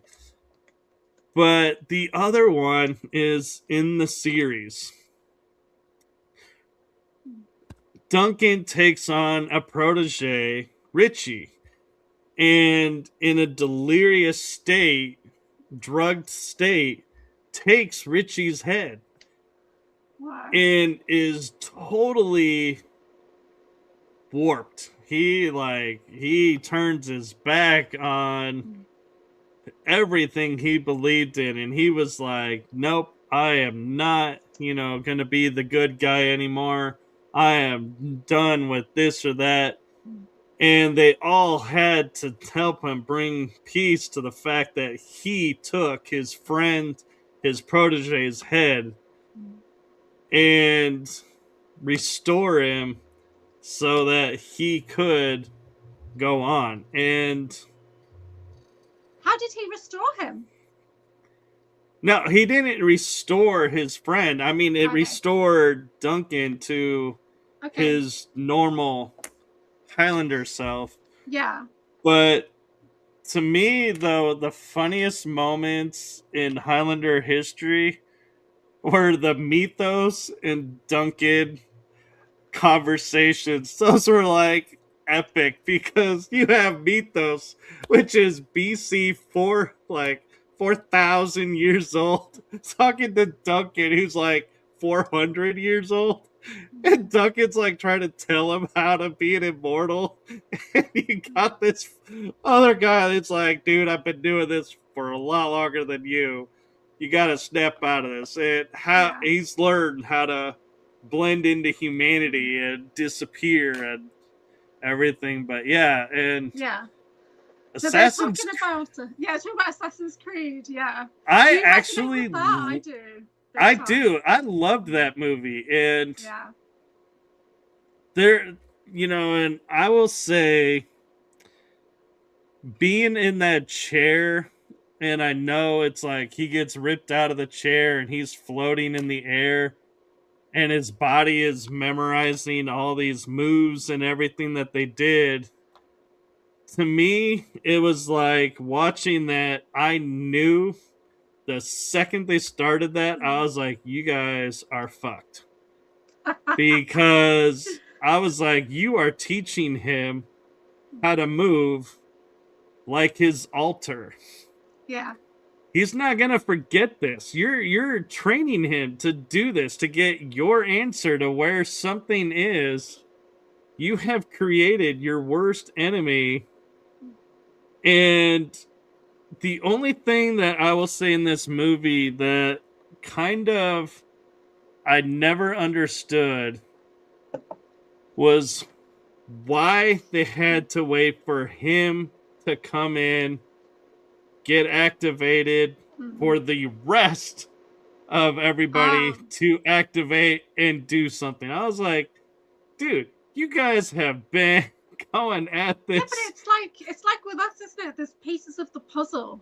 And so I started to get my pieces of the puzzle back from like Drago Reed and New Skin and John Whitberg and Christy Campbell. They all seemed to hold pieces of my puzzle, especially New Skin. Me and him had this massive fire exchange of codes. It was weird. And so he literally held something of mine from Lyra. And the first time I saw him on screen, my crown blasted open. And there was this real massive influx of energy coming in. So sometimes that's it. You're waiting for that one person who's got the keys and codes. Maybe it's that. Maybe, because to me it was like they all knew what they knew, but they were waiting for him to okay, now we're going to war and we're gonna break free. It's like, y'all could have broken free already. You didn't need unless him. They're foot soldiers and they're waiting for the commander to come in. I don't know. Maybe, but to me though, the way that they moved with the weapons, I was like, I totally resonated with that, and I was like, oh yeah, I totally get that, and how they were able, to move around. It was like, to me, it was the closest thing to flash step, which is what I like to call it, to where it's like you're here but you're not here. Okay, that's interesting. I've not heard that before. Yeah, I need to rewatch the movie, I think, because there's so many things I need to rewatch now that my SSP brain has kicked in. Because I need to reprocess everything from that disclosure point of view, super soldier point of view. And here's something I think you'll agree with me on is everything that we watched movie wise and probably even TV wise has pieces of the puzzle in it. And so once we are aware, all of a suddenly I go back and I watch shows that I watched before, and I'm like, holy shit, how did I miss this before? Yeah. How did I not see this? And who was asking that? Rainbow Flame Wizard. It's an AI version of a Stargate. Yeah. Because we're talking about disclosure, so I put a gate behind us, and yeah. But yeah, so, I'm exactly the same. Like I was drawn to movies and TV before. I knew it was important. I knew Stargate, Star Trek, all that was important. But now when I watch it again, I'm seeing completely different information. Processing it differently. My mind is different. I'm not the same person I was before. Yeah, not from the last 18 months. I'm literally not the same person. So, and here's an interesting thing that Mary Beaver pointed out to me when we were talking on a show, and we were talking about disclosure in TVs. And she goes, look at the original Star Trek, the original TV series. Yeah, I was raised on that. So they that's did not, they did not have a large budget. But yet they have all these ships, and you'd recognize these ships. And a lot of the aliens that were in the background that didn't have like character names and everything, you know, or speaking parts. And they had like this prosthetic looking face. They didn't have prosthetics back then. And so it begs the question, she goes, go back now and rewatch that, and you will see a lot of star beings on TV in their true form on the show, because they're not humans in mass. They didn't have that technology back then. So I started watching it again, and I was like, holy crap, there is a lot of stuff to this show, a whole lot more than what I realized before. And so, yeah, it is, you know, really interesting. And some people are talking about hybrids now. And yeah, hybrids, that there's many reasons for the hybrid programs. And some of them are not for nefarious purposes. Some of them are. And so... See, we're hybridized as we kind of come in. So the body that we're in now has already been hybridized. So we're not just human. We never have been. Yeah. So, I had a funny experience where I was being guided to where I was supposed to see, we all were going to where we were supposed to be born. Like, we were supposed to see our birth. Well, I, in my infinite wisdom, I went back to my very first creation. And I see Isis and Thor standing over this glowing, like, pedestal. And there I am sitting, you know, laying on this thing. And I can't help but thinking in my head, going, my God, this looks like, you know, the Superman story. You know, I'm like that. And I'm like, yeah, this is so funny. And the parallels to this is, yeah, you know, here I am being, you know, this, and, you know, and it's interesting that it's Isis and Thor, because the two mythologies that I first learned was Egyptian and the Norse. Then I learned about the Greek and the Roman and all of those. And so where I'm going with this is, I could see, like, I did not look human. But, like, Thor is a human god. Isis is a alien god. Okay, so hybrid that way. Well, then I see coming forward, I now am at in the womb of my mother. And my mom tells me when I'm talking to her about this, she had a dream one day when I was in the womb that I was being taken up on a ship and then put back in the womb. And I said, let me fill you in on what you're missing. Because I seen this. I was taken out of the womb, put on a pedestal again, and injected with a bunch of DNAs of different beings, and then put back in the womb. And so for like 3 months, I would tell people, I don't have a birthday anymore. I was never born. I was created. I was made. And they were like, and finally my parents were like, you were born. You came in the normal way of a human. You actually were born. I was like, all right. So I was born. Yeah, but they can't conceptualize it. They can't understand it because it doesn't make sense to them until you get that kind of SSP or MILAB or whatever it is narrative. You can't fathom it. Do you know what I mean? Yeah. Like me and my brother being like hybridized together, putting surrogates and stuff like that. It's bonkers. So one of my sisters is like, well, what does that make me? What does that make me? And I'm like, oh, I'm not too sure. Because it's not that I'm not her sister. I am her sister. But I'm also his sister. And he's on the other side of the world. It's bizarre. It really is. But there's a genetic match there and stuff. So it's insane. Yeah. And here's a funny thing. I actually have 2 sisters. I just don't interact with them or have anything really to do with them. One, I'm sort of talking to again after 30 years of silence. Wow. Is it 30 or is it 20 years? But still, long period. Yeah. Well, my oldest sister, when I was growing up, would tell me when I was being born, they thought I was a twin. And then my twin disappeared when I was born. And so I always was like, well, who's my twin? And she would go, well, the same thing happened with your sister. So my middle sister. So I was like, oh, were we twins? And I backed out and came in 2 years later.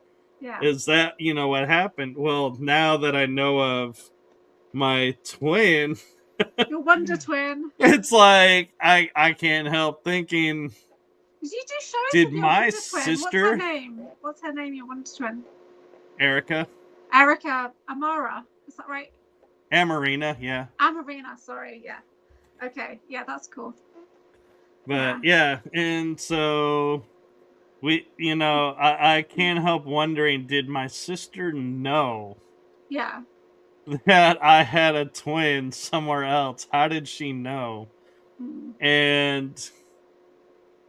But it's funny, and I'm noticing Christy Campbell's name popping up in the chat room. Yeah, they're talking about her werewolf pictures, and so I've got Christy Campbell's. I've got a couple of her books, so I highly recommend her books. Some of them are very visual images about her changing form into a werewolf. So I also have Lichen DNA, but mine's a bit more suppressed than hers. Yeah.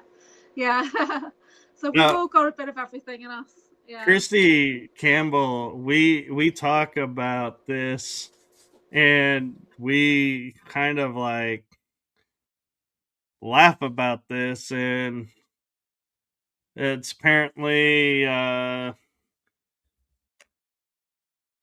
Julia's time for her Wi-Fi to glitch, but Christy Campbell and I, we have been on shows.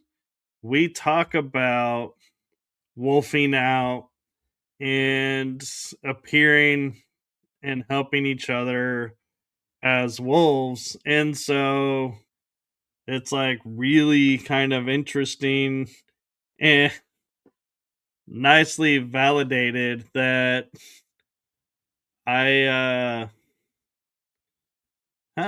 Julia got kicked out. I don't know how she got kicked out. I didn't kick her out. But can she get back in with the link? She should be able to.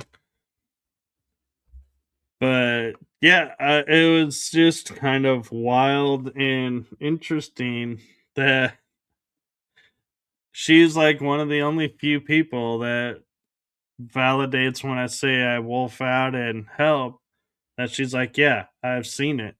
So I'm gonna take a second real quick and look for Julia and see if I can message her and see if she needs the link again. Because that's extremely odd. How is. Oh, StreamYard. Oh, yeah, StreamYard has issues in the UK. So that's true. Activist talking about being a dragon. Yes, I have that as well. Dragon stories and experiences. And Hi, it just kicked me out. I don't know if my phone's overheating or what. you know, It just I was unplugged about my to phone. make the comment. Look, I make you moderator, and you kick yourself out. It's just gone. So yeah, that was really bizarre. I don't know what happened there, but we were talking about werewolves, so maybe I'm not allowed to talk about that. Yeah, Okay. and it's like, yeah, she saw my wolves. Do you have a female wolf in you? I don't Interesting. have a female, but I do have male. But I do work with both. And Acta said, "You're a dragon." Yes, I do have dragon Yeah. energy, and I do have a really cool story of I was traveling one night and I was with my parents and we were on a really dark road. And it's the highway. It's country highway, no lights. And my mom's like, I think we need to pull over. I'm not getting the safe feeling right now. And I sit there and I close my eyes and I'm like, okay, we need protection on the car to help us get through. And all of a sudden, this dragon comes down, lands on the top of the car, kind of nestles itself down, and kind of cuffs its wings. And then, like, this fire I see coming from its mouth in front of us. And I just look to the front seat and I go, don't stop. Just go. We are being led and protected right now. My mom's like, what are you talking about? What just happened? Because she could sense things, but she couldn't figure out what had just happened. And I go, there's a dragon on the top of the car, so nobody's gonna mess with us. And she was like, okay, let's go. Let's just get where we're going. And we ended up getting there safe, but it was like it was funny that I, never thought about calling in a dragon. And Justy is asking, what color dragon do I think I am? I I've got actually dragon cards here.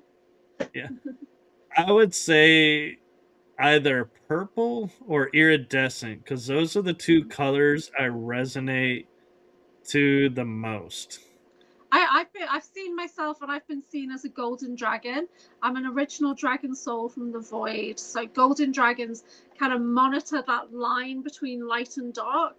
And we hold records and we're just guardians. So but I my brother and my great grandpa dragons are all black dragons. So yeah, but I'm golden. Flick's love as well. I believe she is like my great grandma dragon, and she's golden as well. I will So. say I can travel through time as a dragon. So I'm That's not awesome.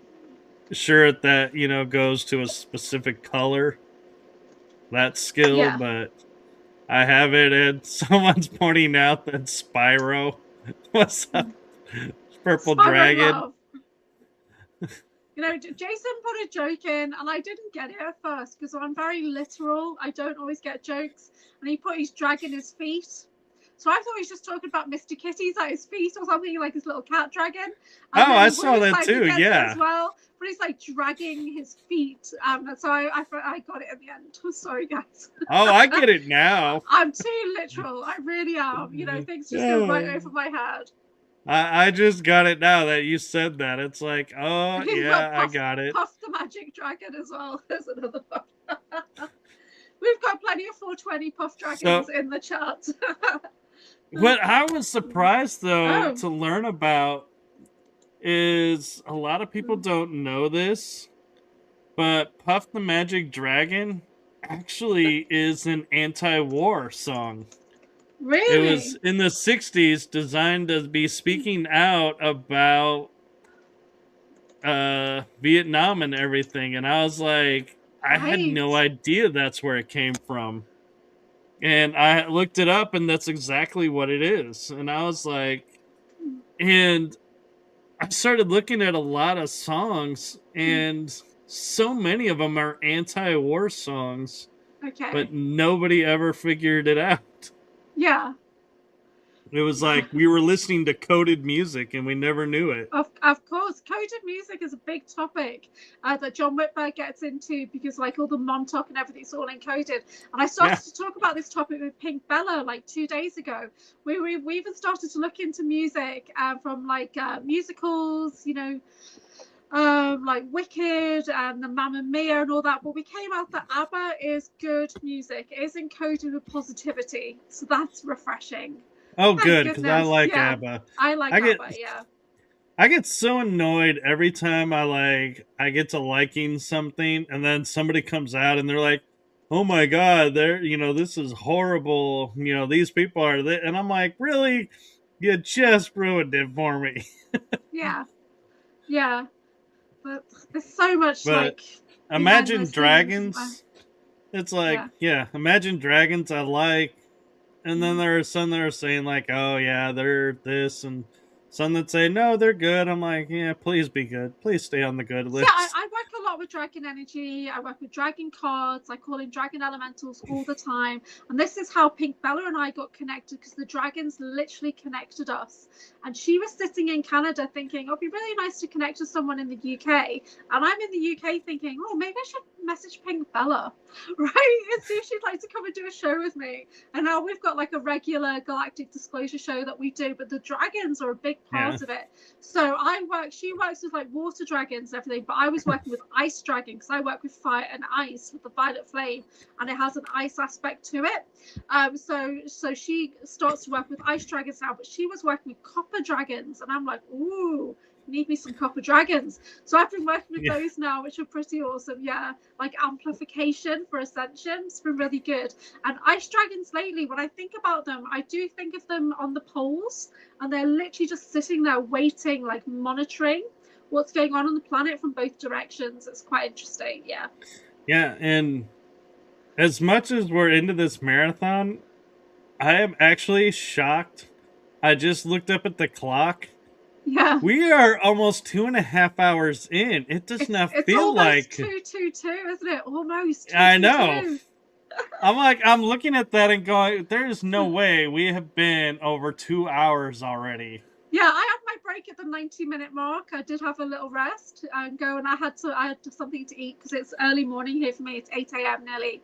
So I had to have some breakfast. Yeah, but Tiffany and I were talking one night, and we were like talking about like the old commercials and everything, and the fun that people had, recreating them nowadays with new things and everything. And we were talking about, if anybody remembers, Scream brought it back, but it was originally a commercial for a telephone company where everybody was calling up and being like, "What's up?" Yes. Well, we were talking, and we were saying, Was it the Budweiser originally? Was it Bud? No, that was it was a cell phone. Like, everybody was getting connected. Oh. That was where I first saw it. I don't think it was. Hold on, let me check that, because it might have been different in the UK. I don't know. Maybe it is different in the UK, but we were discussing and going to get different people in the SSP. Yeah. and going and act like we're getting on a cell phone on video while talking to each other and be like, what the? Yeah. Oh, hold on. I got to reach and then do like, and then have someone pop on the screen. What the? I Yeah. thought, how funny would that See, be? hey, it was for Budweiser out here. Oh, it The was commercial campaign for Budweiser. Budweiser beer, 1999 to 2002. Yeah. Oh, Yeah. I missed that one. I remember, It's been or 25 years, or it's been more than that now, 27 years since that commercial launched. so Wow. here's an interesting question. Was it connected to cell phones? Or It wasn't. Not here. It's on the internet. It shows it was Budweiser, and they're all just calling each other up, like, "What you doing? Kind of mate, kind of thing. Like, let's get together." And I don't know. maybe that's why I'm thinking that. Rainbow Yeah. is saying, "Look behind you, Stargate." It's There behind is you. there is stuff behind me, but it's dark and Oh, maybe he can see. Maybe he can see an entity, there. an ET. Maybe there is Who's something in the coming room with through. you? Normally on my morning lives, we get orbs flying around constantly. Like they're just my whole guide team is flying around. So people are like, Yeah. orb, orb, orb. I'm oblivious most of the time. It was for Budweiser, says Wiz. Yeah. There we go. So I probably missed the fact that it was Budweiser and associated with the phones because they were calling everybody on the phones. So I was thinking, yeah, this is phones. I've not drank Bud for a long time. I used to like Miller. I used to be really into never Miller. could. I never could drink Budweiser. It was awful to me. Yeah. This is why the campaign to make it popular. Yeah. Oh yeah, the frogs. Yeah. I do miss the frogs. They had 3 frogs, and one would go Bud, one would go Wise, I don't remember that. and the other one was and so they were going in sequence: Bud, Wise, That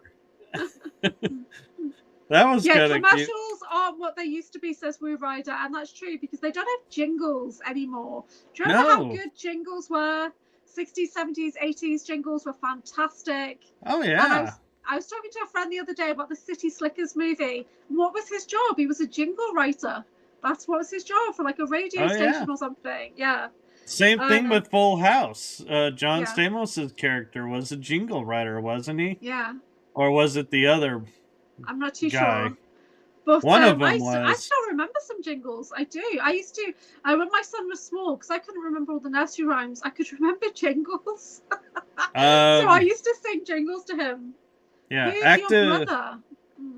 I came across his channel from his brother, but don't remember Jade Dreamer. I don't have a brother, as far as I know. Jay Skyrunner in our community, but I don't know. I don't know any other Jays. That's interesting. I'm like, I gotta think about that. I'm like, do I have a brother and I just don't know it? Wow, yeah, you got me thinking now. I have brothers popping out of the woodwork now. Right? So it's like so the next person I'm like drawn to or not drawn to, and I'm like, oh god, is it another brother? I don't need any more brothers, thank you.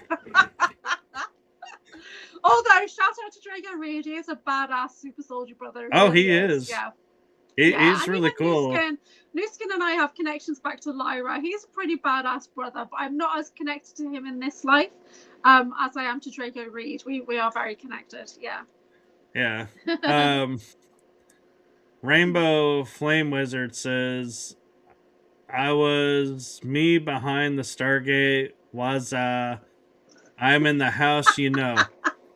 Oh. Yeah.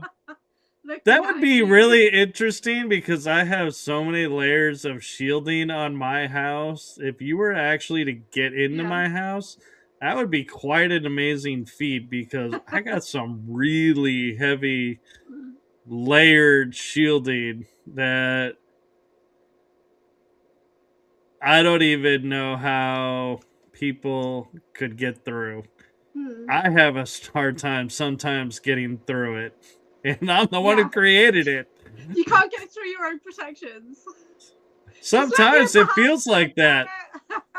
I'm like, I will literally find myself locked out of my own house sometimes. And I'm like, and I have to do something with my energy. And I'm like, all of a sudden, then I'll figure it out and I'll get entrance back. But yeah. Yeah, brother. I from know a what mother. channel you're talking about. Please do share. Knows. Yeah. Yeah, brother from another mother. Oh my God. Mr. Rainbow Flame, that got held. I would not penetrate anyone's house, he said. The word penetrate got held by YouTube. Yeah, I can't imagine why that would happen. Actus says, someone mentioned you before and said he was your brother to go follow your channel. Yeah, we're talking about Drago Reed, I think. I don't know, from Portal to Another Dimension. Oh, yeah. I call Drago brother. Yeah. But I don't know about brother from another mother, but he's my brother from another mother. But we were literally like hybridized together. Yeah.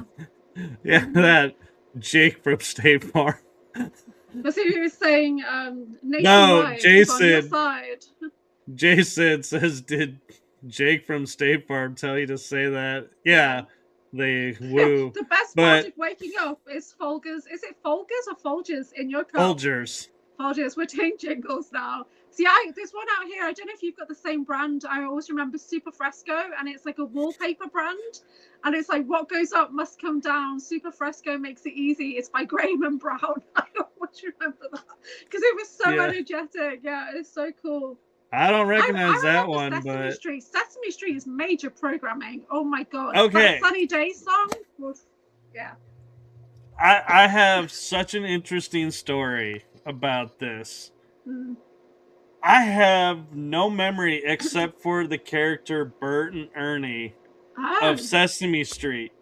My mother insists on telling me I watched that show. I cannot tell you anything about that show except I know that Bert and Ernie are on that show. That's about all. The Cookie Monster. I've seen him, but I honestly thought he was like one of those McDonald's characters at first when I first saw him, like the Hamburglar or Cookie Monster on, you know, McDonald's. And you know, a Big Bird has always scared me, obviously, because it's a massive fuck-off bird. Right? Oh, yeah. So Big Bird is scary as. But Elmo came out later, so there's a big push for Elmo in the later years. But when I was young, it wasn't. But you know what's coming into my mind is that pinball, right? And the 1, 2, 3, 4, 5, 6, 7, 8, 9, 10, 11, 12. That's coming into my mind now. It's super programming, all of that. Yeah. Hey, Rachel, you're part of the cool kids. What Rachel are you talking about? Because she's in the other chat, I think. She's still in the vertical chat. Get your ass over in the landscape chat. Come on. Get your ass in the chat. I like woo. Like a good neighbor, State Farm is there. Yeah.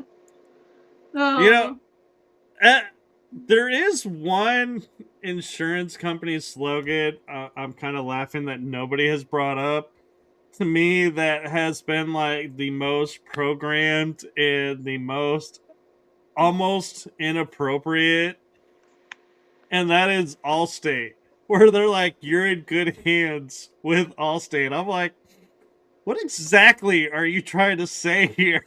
How is that inappropriate? You know what? I'm getting deja vu on this. We've spoken about this before. You're in good hands?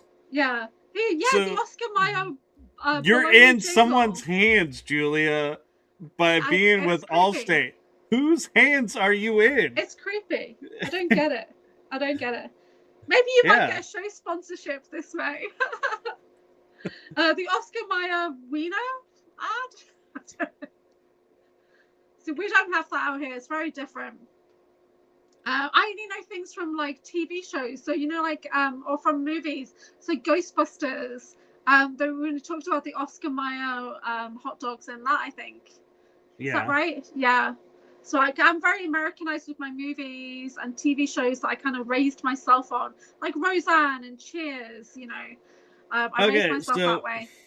Yeah. Here is something I have stumbled on, and I am very curious.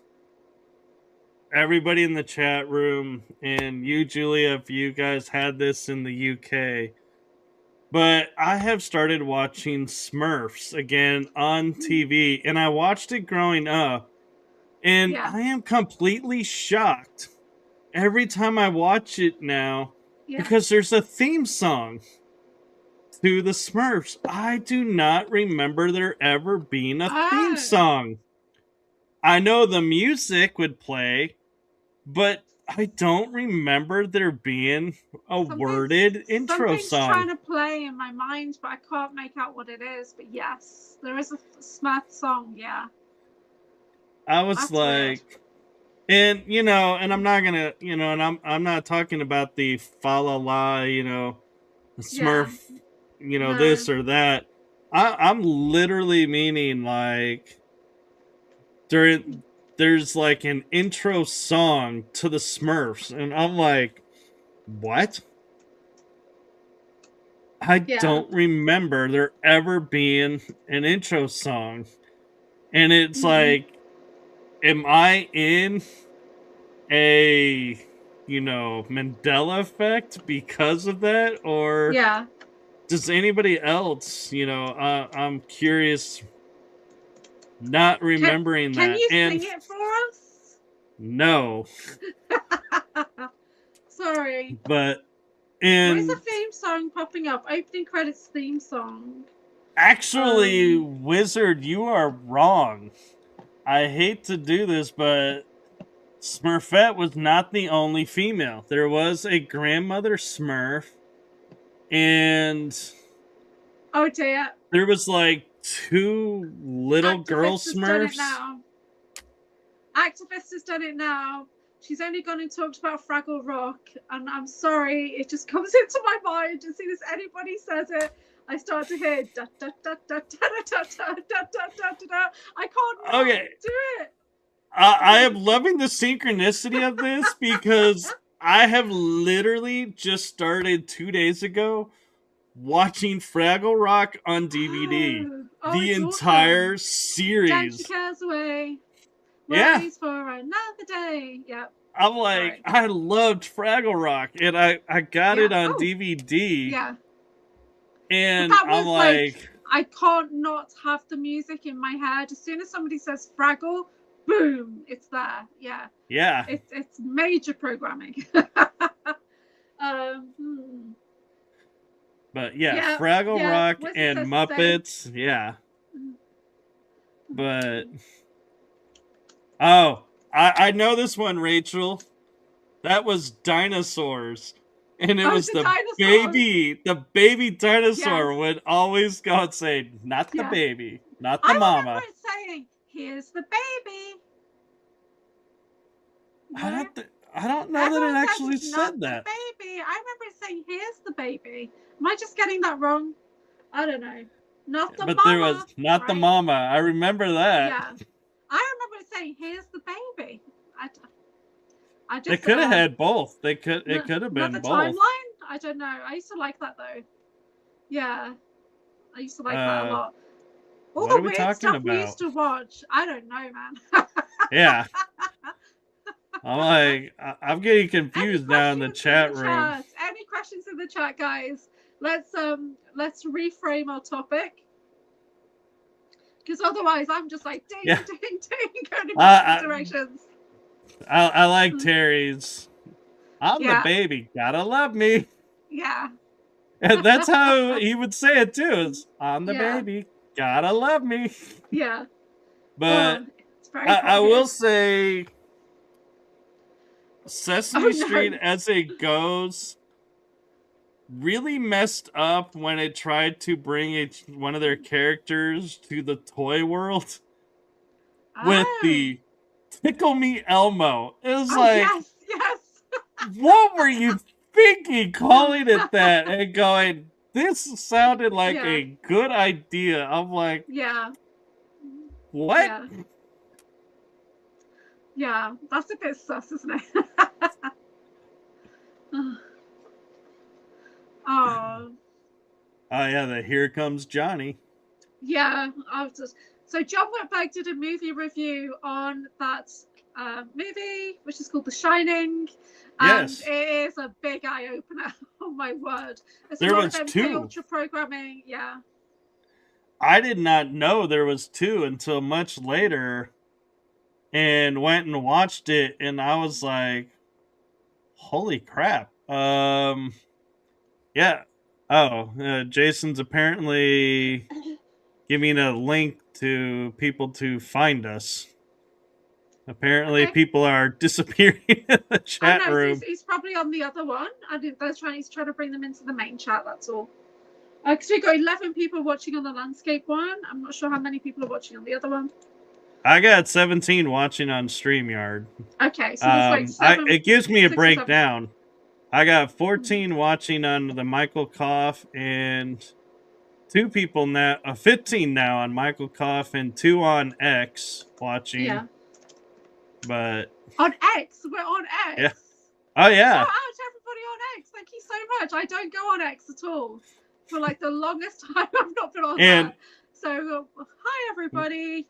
We don't have anyone viewing, but we are also live on LinkedIn, which totally blows my mind that they allow podcast episodes to air on their thing, because there's supposed to be this business deal. And we're like, yeah, here we are, talking about this. I don't use LinkedIn for AnchorHaven work. I use LinkedIn for my cover life work. So yeah, so I'm not going to be streaming that over. Because we're streaming there now. But that's a very different persona of security professional training, that kind of thing. Yeah. Over there. Different world. Yeah. LinkedIn ? It's like, yeah. You'll be surprised where you'll find this show. Are we streaming to Facebook? Have you linked over there?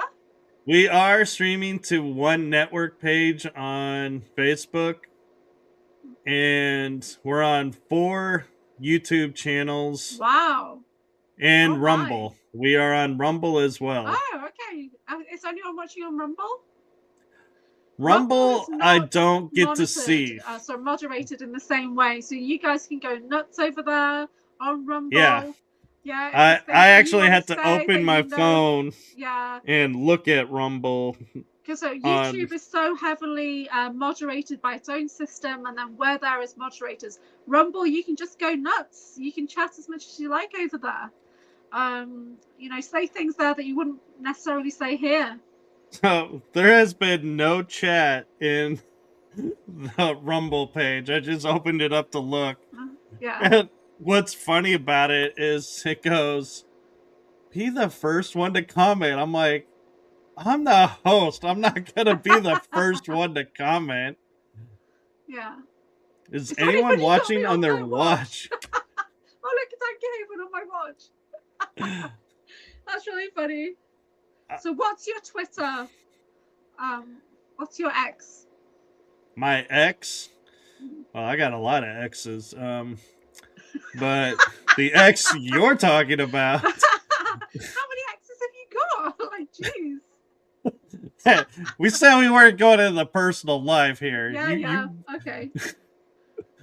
Wow. So, if you want me to answer that, you better be prepared to answer yourself. Honestly, I'm an open book. I really am. I've had probably I will say I've had 10 relationships. Okay. I've not had 10 relationships. So paranormal. What, were you like 30? What? No, less. I've had less. Because don't forget, I've just been a controlled long-term relationship for a long time. So for like 22 years, I was in one relationship. With a handler. Yeah. When I say 10, I'm like, even if it was like for 2 weeks and we called each other boyfriend, girlfriend, I'm counting that. Yeah. But yeah. So I haven't had any short relationships. I've only ever had controlled, handled relationships, right? So, and I was thinking about it today. One of the first boyfriends I had, like the first person I lived with, we were together for 3 years. And today I was thinking about it. And I thought, yeah, he's a super soldier. I have never lived no with idea. someone I'm in a relationship with. Oh, wow. Okay. Yeah. It's not recommended. From my personal point of view, I would never get married again. I love having my own space. I would never give up my own place ever again. It's not recommended. But I'm 50 and I'm a bit bitter and twisted by this point because my whole life has been controlled and manipulated. So there you go. I got a little taste of freedom and I don't know. I kind of feel like I used to think no way that I would live with someone before married because of all the stuff that goes with, living together. You're better off married. But then I actually thought about it someday and I was like, hey, what if I don't actually am not compatible living with this person? Yeah. I'd rather know that before I'm married to the person than after that. And so I'm like, and so I kind of changed it to where I'm not opposed to living together with someone before. I mean, I'm not going to say give relationship advice to anybody because I try to avoid pregnancy, relationship, or financial advice as a rule because I'm rubbish at all of those areas. And you've got to trust your own discernment. If you do find somebody that you totally vibe with, I've got people in my life that I talk to every day who are like my bestest friends, but they're on the other side of the world. Would I want to live with those people in the here and now, same place? Probably not. I don't know, but we get on great with distance. So I actually am going to challenge you on something you just said. Okay. And I'm going to say you are an awesome mom. So you are totally somebody, if I had a kid, I would go to ask questions because... Well, see, my son is 16 now, so he's a bit more of like having a flatmate. We have our separate quarters. We don't even have a communal space anymore because what would be the living room, the lounge room, I turned it into a wellness room because he's just gaming 24/7 and I'm podcasting and writing courses and things like that 24/7. So we live quite separate. His dad has got his own place for the last few years, which suits us now, but it was a massive shift. And so I don't know. I'm not going to win any trophies for Mother of the Year award when I don't even sit down and have dinner with my own son. But I respect his boundaries. He respects mine, and we have an understanding. But that's what makes you a good mom. Is you're not forcing something. You're allowing him to be his individual self, and you're being your individual self. It started because of the lockdown.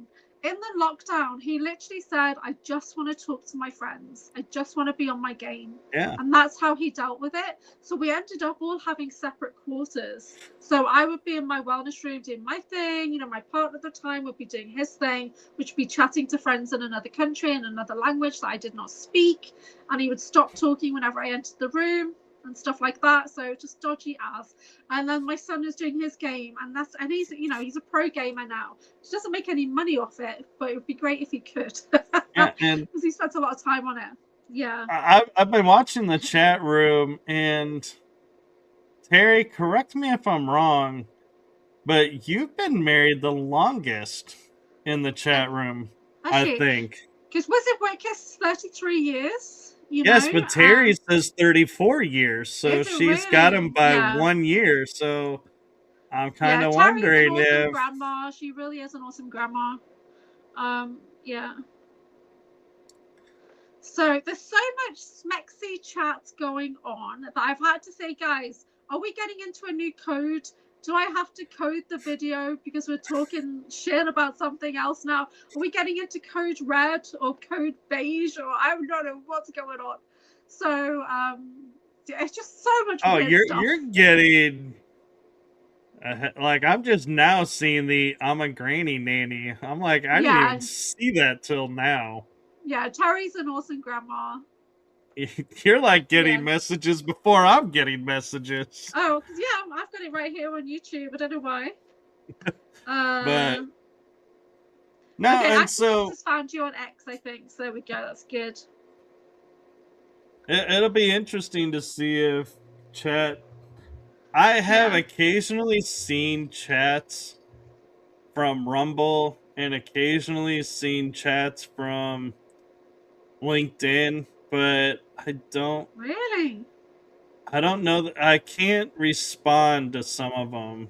Hmm. Like LinkedIn, X, and Rumble, I cannot respond in chat room to or Hmm. comment to, but I can see comments come in, I do Yeah. believe. And Yeah. You know what? oh, I we think have when it comes someone to married for relationships, 32 years. as long as it's a balanced partnership where everybody listens and supports each other, then that's great. I don't feel like Yeah. I had that. I feel like it was controlled, targeted, handled, or whatever. And I'm really surprised it went on for so long as well. But for me, I had a goddess step into my body to end the relationship. I had Kali Ma literally step into my body, and the room shook. It was mega. Um, yeah, is marriage overrated? Is a serious question. I believe it is. I think we need to do a poll on that. But I think times have definitely Well, changed. Women do not need to get married anymore. They can do whatever they want. Before they had to get married because they had no rights without it. I don't think it's the same now. well, and there was a stigma of if you had a child out of wedlock, Yeah, that child was pretty much doomed. It yeah, was not going to be accepted by anybody. And that's kind of disappeared. And yeah, so I don't know that there's really any true benefits to yeah. getting married anymore. But I don't see it personally, and that's my lived experience. If I had to do it over again, I probably would not get married. It doesn't mean I wouldn't be in the relationship and have my son. Of course, I would, but I don't think because when you get married, you're entering into a contract with the state. You're not entering into a contract with your partner. It has nothing to do with your partner. You are both entering into a contract with the state. So when you get divorced, you've got to divorce the state, not your partner. Okay, yeah, so you're not bound to your partner, you're bound to the state. there is dual system here in America, and I believe the UK as well, and other countries may have it. I'm not too familiar with, but I know the UK has it, and I know America has it, and that is if you and say your roommate Yeah. being opposite genders have the same mailing address for 6 months, you are deemed common law married. Oh, So okay. I see. you can file and be married and have all the benefits of being married without Yeah. being married. And people don't realize that that is actually still a real thing. Yeah. And so when you're living with people, you gotta watch Yeah. that, this is why you'll see it sometimes where somebody will move I don't. out I don't and think that's meant to be just for regular housemates. That's meant to be for people in a committed relationship that common law applies. no, it's Because common like law is like the oldest law of the land, right? yeah, So I'm talking yeah. about if they're like there's two roommates living in a house. Okay. That 6 that months, shouldn't make you you're gonna married. end up That's a married. loophole. Yeah. But Mm. if it's like, six people in there, yeah, you're not married to six people. No, that's not how it works. But Yeah. Oh, it's oh, that's they put why. in there about me being a worm, and I'm thinking, how am I a worm? But no, I'm literally a portal worm. There's a version of me in space that's like a massive worm entity that just goes through space making natural portals. That's why Wormhaven's coming into the chat now. I'm thinking, why are they talking about me being a worm? No, I literally am a Wormhaven. Yeah. Yeah, that's And come it from could be Sean worse. Bond. They could be calling you something else. I'm like a big wormy slug in space that just goes round chewing up and creating portals and stuff. Allegedly. This has come from Sean Bond. Do I resonate with it? Maybe. I don't Oh, know. sorry. I'm visualizing the movie Gods of Egypt, and you Oh. being that devourer coming through. Yeah. I don't know. Honestly, Slug Haven. Oh, thanks, Woo, Slug Haven. And yeah. There's so much weird stuff that comes up in my testimony now, either from the ACIO records or from Sean Bond's deep dives or Christy Campbell. Oh my word, some of the stuff Christy Campbell has got from my energetic field, it just blows my mind. Yeah. Oh yeah, It's a I've done a lot. lot with her, and Yeah. I find myself, I keep it in the back of my mind, but I don't go public with a lot of it because Yeah. if I don't have memory or any Yeah. like resonance to, I Yeah. hold back. And I do that just because I don't want to misspeak. And yes, Rachel, we are getting close to the 3 hours. We actually are 6 minutes from it. Whoa. So we're trying to create a new record, guys. And this has been such a good show, by the way. Yeah. And I will be honest, I actually, for Julia's benefit, set aside a half hour after the 3 hour mark just Yeah. because sometimes people will, I'll do a show and all of a sudden it'll be like 3:01, and then I'm like, oh, I don't want to, Yeah, have let's it just go go for it. Let's one go for it. minute. It's Yeah. like, yeah. So when I have sessions with Christy Campbell, I'm literally taking my recall to her, and then we kind of team together, and it's like our psionics expand together. So I'll give her the visual that's in my mind, and she'll tune in, and it enhances the image. So we can both see the visual and expand into it. That's how we work together.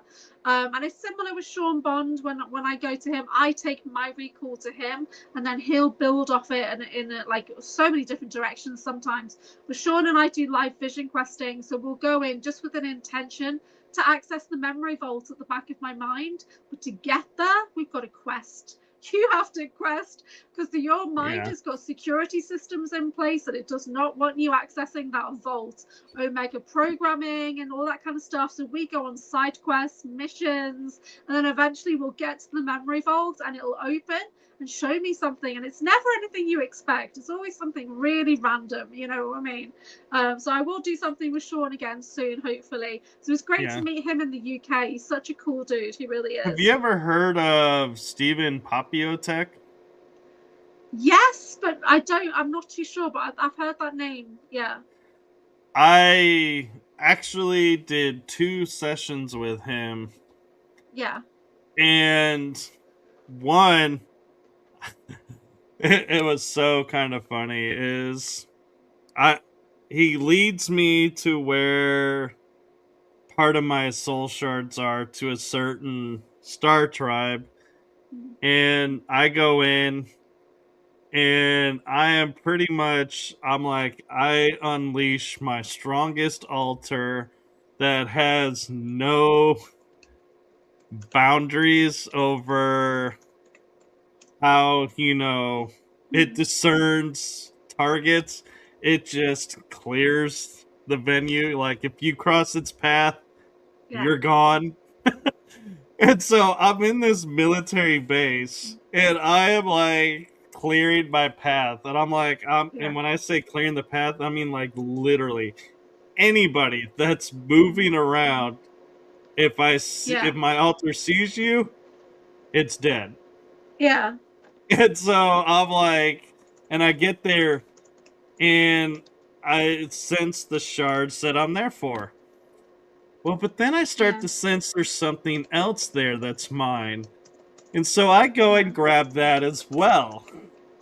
And then my altar goes and sits down at the computer and starts deleting every file, every mention of my name, clearing me completely out of this system. And then I go and I go up, integrate in my shards and everything that I brought with, and then we left. And I told them, I said, yeah, I went and deleted me from the computers. And he's like, oh my God, how did you know to even do that? And I was like, I just did. And he's like, okay, cool. So the second time, this is where it gets really kind of funny. Second time, I do the same thing. Go through the base, clearing, wiping out pretty much everybody in there. Get all of my pieces that I sense that are there. But then I decide something else needs to happen. I go to a uniform that has my name on it and start taking tech and removing tech from this uniform, sticking it in my pocket, and like carrying it with me, but not attaching it to me so I don't get triggered into that mode. But I pretty much get this, and then I destroy that outfit, that uniform. And then I destroy all the computer records of me and the servers, and I'm like literally, it's like I put like a virus of, if my name appears, it gets torched. Yeah. Whatever it's attached to. I'm like, cool. We're integrating, and before we integrate, I go, hey, I got this tech that I kind of swiped from them. Can I go turn this into the Palladian fleet so they can clean it from the being attached to them and make it so that we can utilize this? And he's like, okay. I was like, cool, thanks. So I do that, and then I go and integrate my shards and everything and all the pieces that I got. And then I go and I said, before we leave, hold on. I go to the Palladian fleet and I'm like, yo, tech guy, you have this. Can you make me 5 copies of this? He's like, yeah, we totally can do that. And I went to Christie, and I went to some others that I was working with at the time, and I'm like, here. And I go, where's your suit? I put the suit on, integrated it into their suit, and I messaged each of them individually, and I go, hey, next time you suit up, you're going to find a nice little addition to your suit. It's a piece of tech that I swiped and I brought for us to use. And they were like, oh, what is it? And I go, well, so the tech that I brought is, if you go onto a vessel, you are going to instantly appear as somebody who belongs on that vessel. You are going to be camouflaged to where you can walk freely past anybody. And here's the trippy part. If you are standing in front of, say, a Draco and a reptilian and a, let's say, Lyran, you are going to appear to each one of them as one of their race at the same time. So it's gonna be really interesting to see how this will work, but it's gonna be okay, and it's designed so that we can pass through and you're gonna pass through. So as you are doing these missions to like save these kids, and how you're always getting in trouble and getting swarmed because they figure out you're there and everything. Now we have the tech that will allow us to walk in, get to the kids, start walking out, and maybe not have to engage and kill so many people. And they were like, oh, cool, I'll have to check that out, thanks. But yeah, and Steven was like, that's actually kind of cool that you jacked the tech and thought to grab tech before destroying everything. I was like, yeah. Did you see, I did a video of Beverly Rhodes recently, and she is an SSP survivor who has memories of being on the ranch, right? Have you seen any of her testimony? I'm not sure that I have. So she talks about being on a facility where she was a slave and she had a collar around her neck. And you know, in Loki, the TV show, he also has a collar around his neck. And I feel like maybe I've had a collar around my neck, but the collar itself was like a translator. It could issue punishment. It had your code on it, so of like your identity and everything. And so we're talking about emojis that got banned in the chat, and we were using our peach emojis. So I was saying, guys, no more peach emojis because all the messages are getting held. I think Jason's put it into like a safe word now. So yeah. Oh, that's what's going on. I'm trying to figure out there's a lot what. of chatter about that. It's a lot of chatter about saying, please no more peach emojis because all the messages are getting held in the chat, you know. So we're just talking about that. But I think Jason's gone in and put a safe word in there. So, because sometimes we get off on little tangents. We do, and everybody thinks they're freaking hilarious. So it's like, you know, so they just got off on a big tangent. But then we're also talking about 18 levels of dragons as well. There's some of that going on, so trying to figure out that. I'm not sure what they're talking about, the 18 levels of dragons. I do want to talk about how you were saying about your name, because my name is encoded with the violet flame. So when anyone thinks about my name or they say my name's any variation, it brings the violet flame into their life. And I did this in January because I was getting unwanted attention, like free advertising in January, but some people were saying that I'd said something that I haven't said, right? And it was a really weird time in January. So you know what, I thought, you know what, I'm a violet flame keeper and I want the violet flame to be everywhere on the planet. And I was trying to figure out who was saying my name, and there's people in New Zealand, people in America.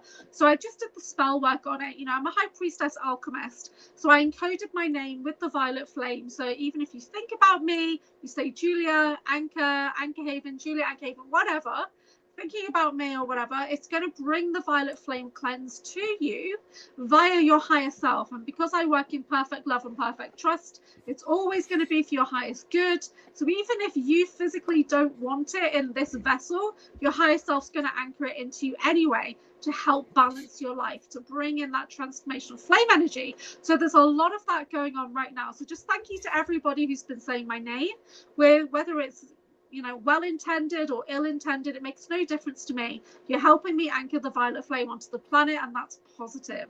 So that's very good. So I did make that distinction, but it's always for the highest good. It's always for perfect love, perfect trust, from my higher self to yours, from the violet flame planet to this one. The violet flame and the rescue flames can come in as you need them. So hopefully it'll bring everything back into balance eventually. Yeah. I have 3 things to my name and the violet flame. And so when you were talking about that, I was like, yeah. And so violet flame, I grew up with the violet flame. And that was like my source of warmth and my first source of energy that I knew that was within the body to use. And so I was like, and so when you mentioned it, I was like, oh my God, it's like I remember as a kid. But I had a friend who would always pronounce my name in French.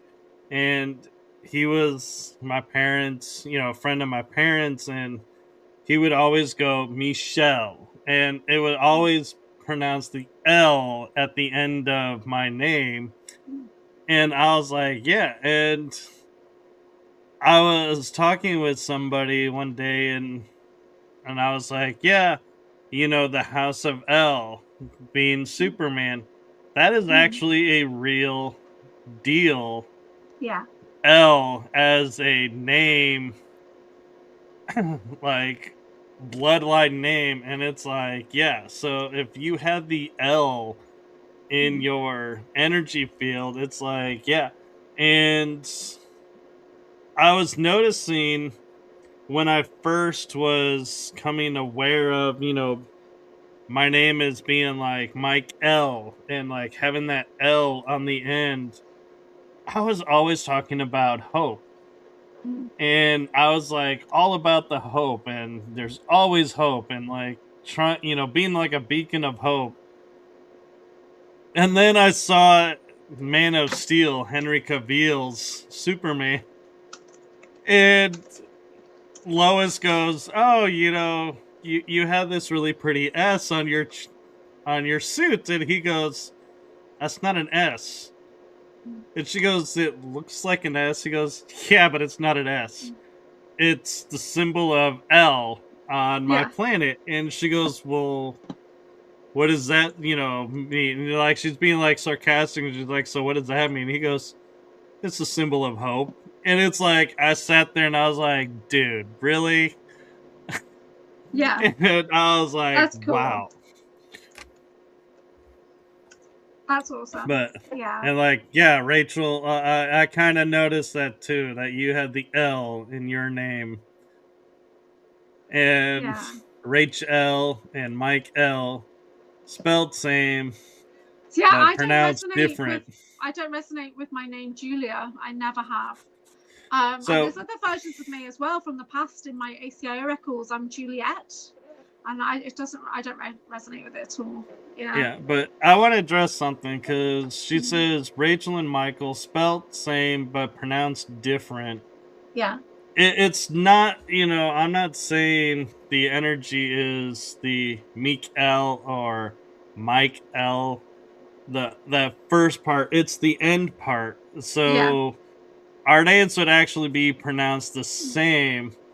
It's Rach L, Mike L.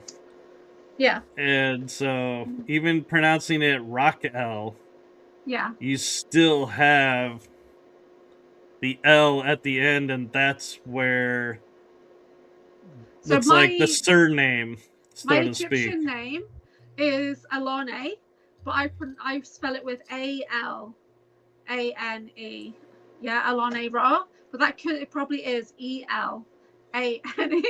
Alane Ra. Yeah. Oh, don't try and be an L now. It just is. I just is. I'm an Elohim, so there you go. I've been told I'm Elohim. Oh, I've been told that too. Yeah, so we are Elohim. I don't know.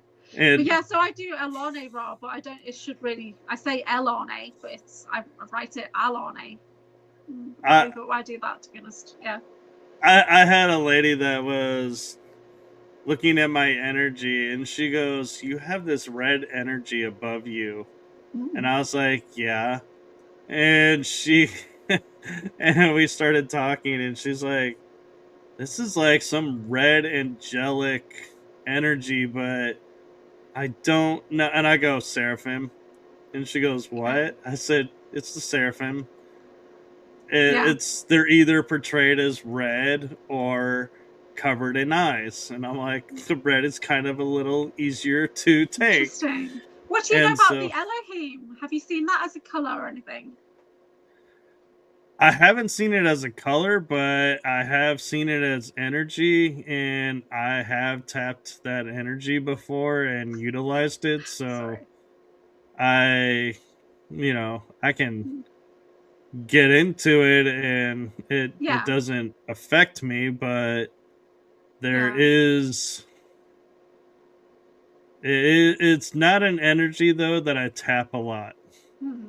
So mine is when my Elohim aspect came forward. Oh, I just got stabbed in the side talking about this.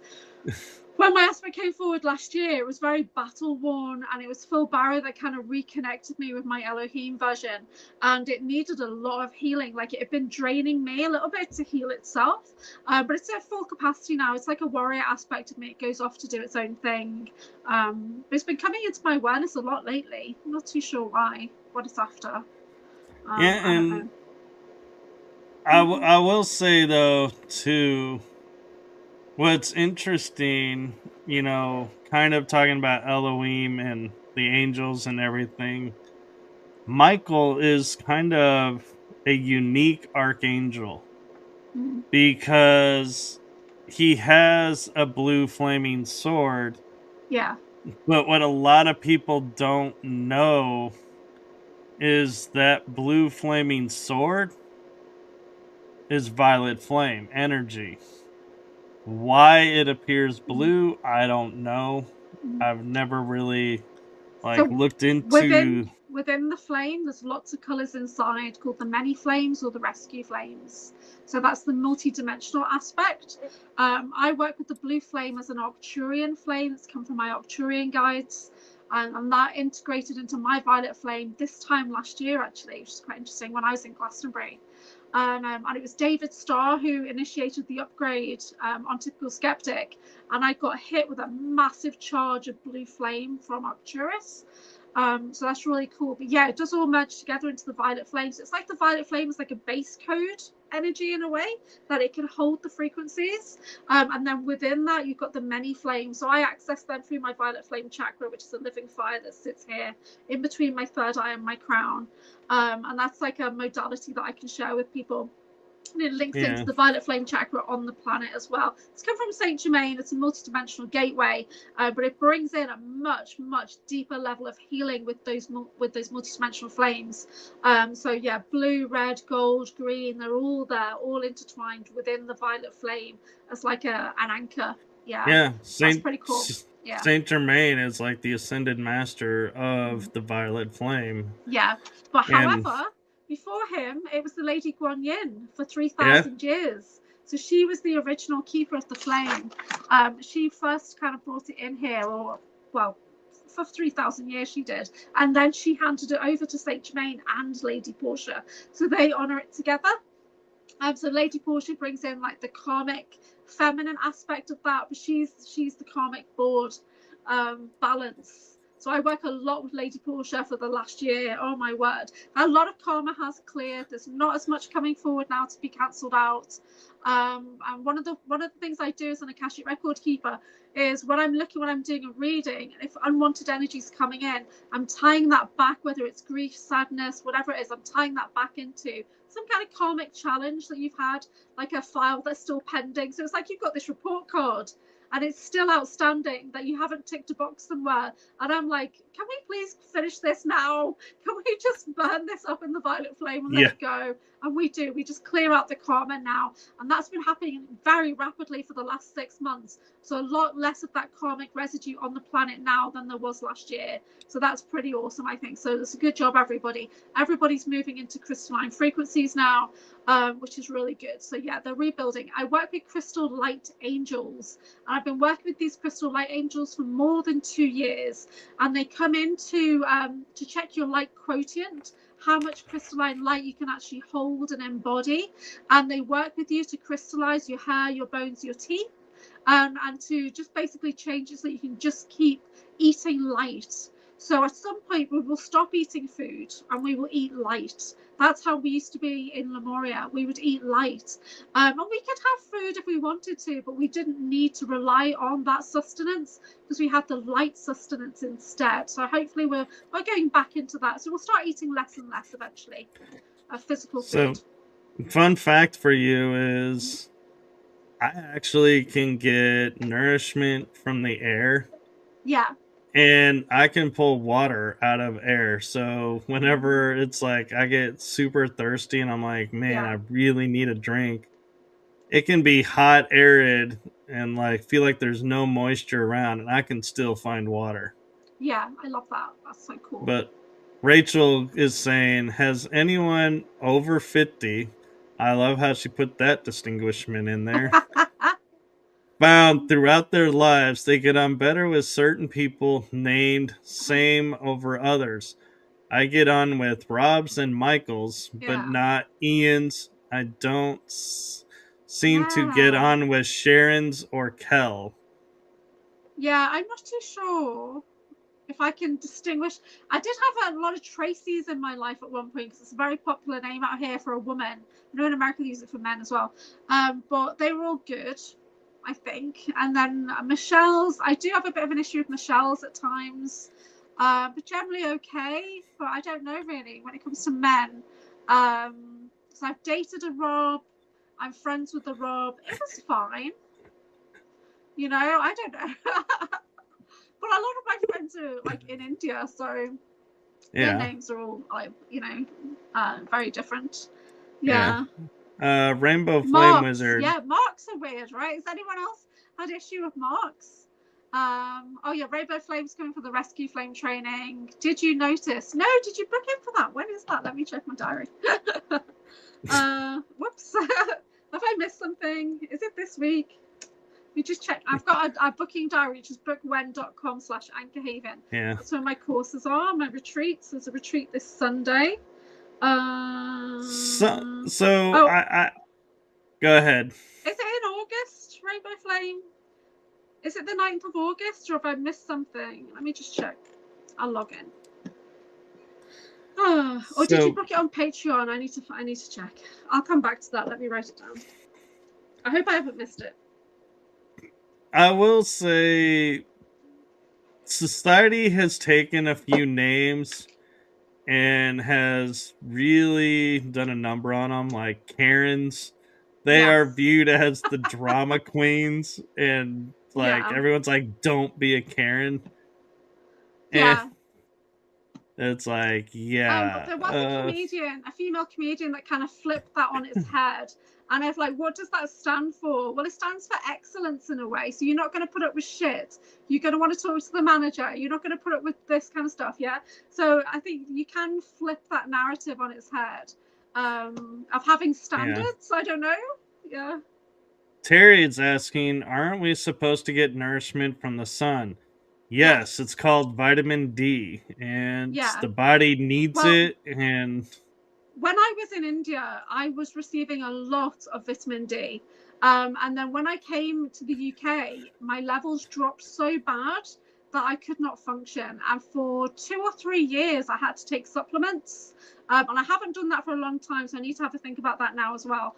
But the sun in India is very different to the sun in the UK. The ozone is completely different. Now I'm here right now. My sky is completely white. There are no clouds. It's a smart dust sky, right? Yeah. It's fake. And my sky is black. It's fake again. My sky, yeah. Well, I don't get stars. Do you get stars? Because I don't get stars in my local sky here at all. When I went down to Devices, where Miles lives, there was stars. I got mesmerized and I got abducted. In that mesmerization, I got abducted. So what I was not really seeing I wasn't really seeing stars. I was seeing a holographic projection that was going to mesmerize me so that they could take me, abduct me, and bring me back onto the pathway when we were walking home that night. Insane. Yeah, absolutely insane. So Rainbow has a message for you. Not booked yet, just to give you time. Okay, yeah, let's have a chat about it. Just send me a message. On Patreon, you can do that one-on-one. She clarified. I do have on my book when I've got it scheduled in, but I think I need to put in the ticket so you can book on that. So Awakening the Violet Flame Chakra and Violet Flame Rescue Healing, it's like an afternoon course that I can do, and we activate the gateway here. We also activate Sight of the Soul, which is something that I talk a bit about in my Breakaway Oracle deck. But it's like we work with patrons of the Violet Flame. We work with a specific sigil, and you also get a work partner. Now, when I got my work partner, which is Archangel Zadkiel, he does the dark work, and so he works with, the warrior aspect. He works clearing out the demonic energies and dark forces, and I'm sitting there in this training like, no, why would I get this? And she's like, you've always done this work. Do you not realize you've always done this work? He's always been your partner. And I'm like, oh my God. Like, because you know what I'm like with paranormal. I'm an absolute wuss, right? I get scared about you talking about the smallest things. But the other aspect of me, who is the keeper of the Violet Flame, working with Archangel Zadkiel, she's a freaking badass, clearing out the planet. Yeah, so there's that version of me, which is not always Julia, who's the cover life. Yeah. So Wizard is talking about sun gazing, and I will say there's filters when in place. Yeah. I was a wee little lad on the bus going to school, I would literally watch the sun and stare at the sun and watch the fact that there was a disc around that would sometimes be going clockwise or counterclockwise, but I would I always will stare up at the sun, and even when it's an eclipse, I will stare at the sun, and people are like, "Oh, you're gonna ruin your eyes." I'm like, "I have better than 20/20 vision. It hasn't screwed it over yet, so chances are I, may have the ability to sun gaze without, but I'll eventually put sunglasses on because sometimes it is more intense than others." Yeah, it's definitely different in different countries, because when I traveled southern hemisphere, the sun is very intense. Like in Australia, you've got to wear your sunnies all the time. It's like that. India, I did wear sunnies, but not as much. The UK, I rarely. What are you laughing at? What the hell is a sunny? You got Aussies in the chat. They know what sunnies are. I know, but I'm your shades. Shades, okay, yeah, okay. I'm like, are we talking about a hat or something? Back me up, Aussies, yeah. I was thinking, are we talking like a hat, or what are we talking about? What's a sunny? No. Oh, I'm getting stuck now on my camera. Yeah, people talking about Sunny D. A sunny is your sunglasses. Yep. I'm glitching out. Okay. You're back. See, Rachel Cole, thank you. An Aussie. Yeah, I got glitched out because we're on the hour mark, so it's glitching me out on StreamYard. Yeah. So StreamYard is not as secure as Zoom for sure, because it attacks my internet router every 15 minutes. It's just not as good. But Terry, Sile and Terry are talking about breatharians. I did learn that skill, and I also tell us about that. Yeah, learned a skill called rebreather or rebirther. That was it, rebirther, and it literally is like you can breathe in a certain way, and your body will get nourishment like it ate something if you're hungry. So it's like I can eat one meal a day, but feel like I ate 3 meals because of a certain way I can breathe in. And it's also a way that I can pull in water. And I wonder sometimes, we talk about like getting water out of the air or doing different things. Yeah. And I watched the show The Avatar, and they're talking about bending the elements. I literally one day, and I had a photo of this, and I lost the photo when I lost my Facebook account, my first one, and I was so pissed off about this. But I had a picture where I was standing like this, right in front of a bonfire, and the smoke literally went up and over me as if I had arced energy around myself, and I was like, I bent the smoke to not mess with me, and I was like, oh, that was so cool that I had that photo of that, and I was so upset when I lost that photo. Yeah, that's so cool. In the chat, so Cole is talking about reversed aging. Now, in the SSP, I do believe we are all in reversed aging to a certain point, because we all look a lot younger than we should externally, but perhaps internally not so much because of all the portal traveling and everything. But externally, looking young is a sign of being in the SSP programs. It is definitely. Yeah. But like me, I'm a young soul in an old body, but like John is an old soul in a young body. It freaks me out. It's weird. And so how do you feel? Do you feel your age? Do you feel young or old? Oh, I know my body is a lot younger looking than my age. My age, if I was to share my age on here, I pretty much would be dust. Yeah. Oh, if you share your real age. I know I'm probably at least 300,000 years old when we talk galactically. But I'm still very childlike. I'm very childlike, and I love it. I love being childlike. Yeah. I have to say, with you saying 300,000, I'm like, you, in terms of my age, are like barely a I'm a baby baby. stage. I'm You're a like baby. barely in the baby stage. Yeah. I don't know, maybe I'm older, but I like holding on to that youthfulness. I like being childlike. I'm not childish, I am childlike. And I think that's really important. So having a happy life is holding on to that laughter, that childlike point of view. Especially when you do shamanic training, it is about having that childlike wonder. Yeah, being that kind of empty vessel, that hollow man, and looking at everything for the first time with a beginner's mind. Yeah, it's important. I hold on to that if I can. So they're saying you're 50, Where's 57 or you're 57? I'm 57 is what he's saying. Am I close? No. No. You're not even, are you 43? I am way over 43. Are you? 46? I'm 48, actually. You are not 48. I am 48. I didn't realize you were so close in age. Okay. That's why I kept saying to you, you are not that much older, and you're like, yeah. I thought you were 44 or something. I really did.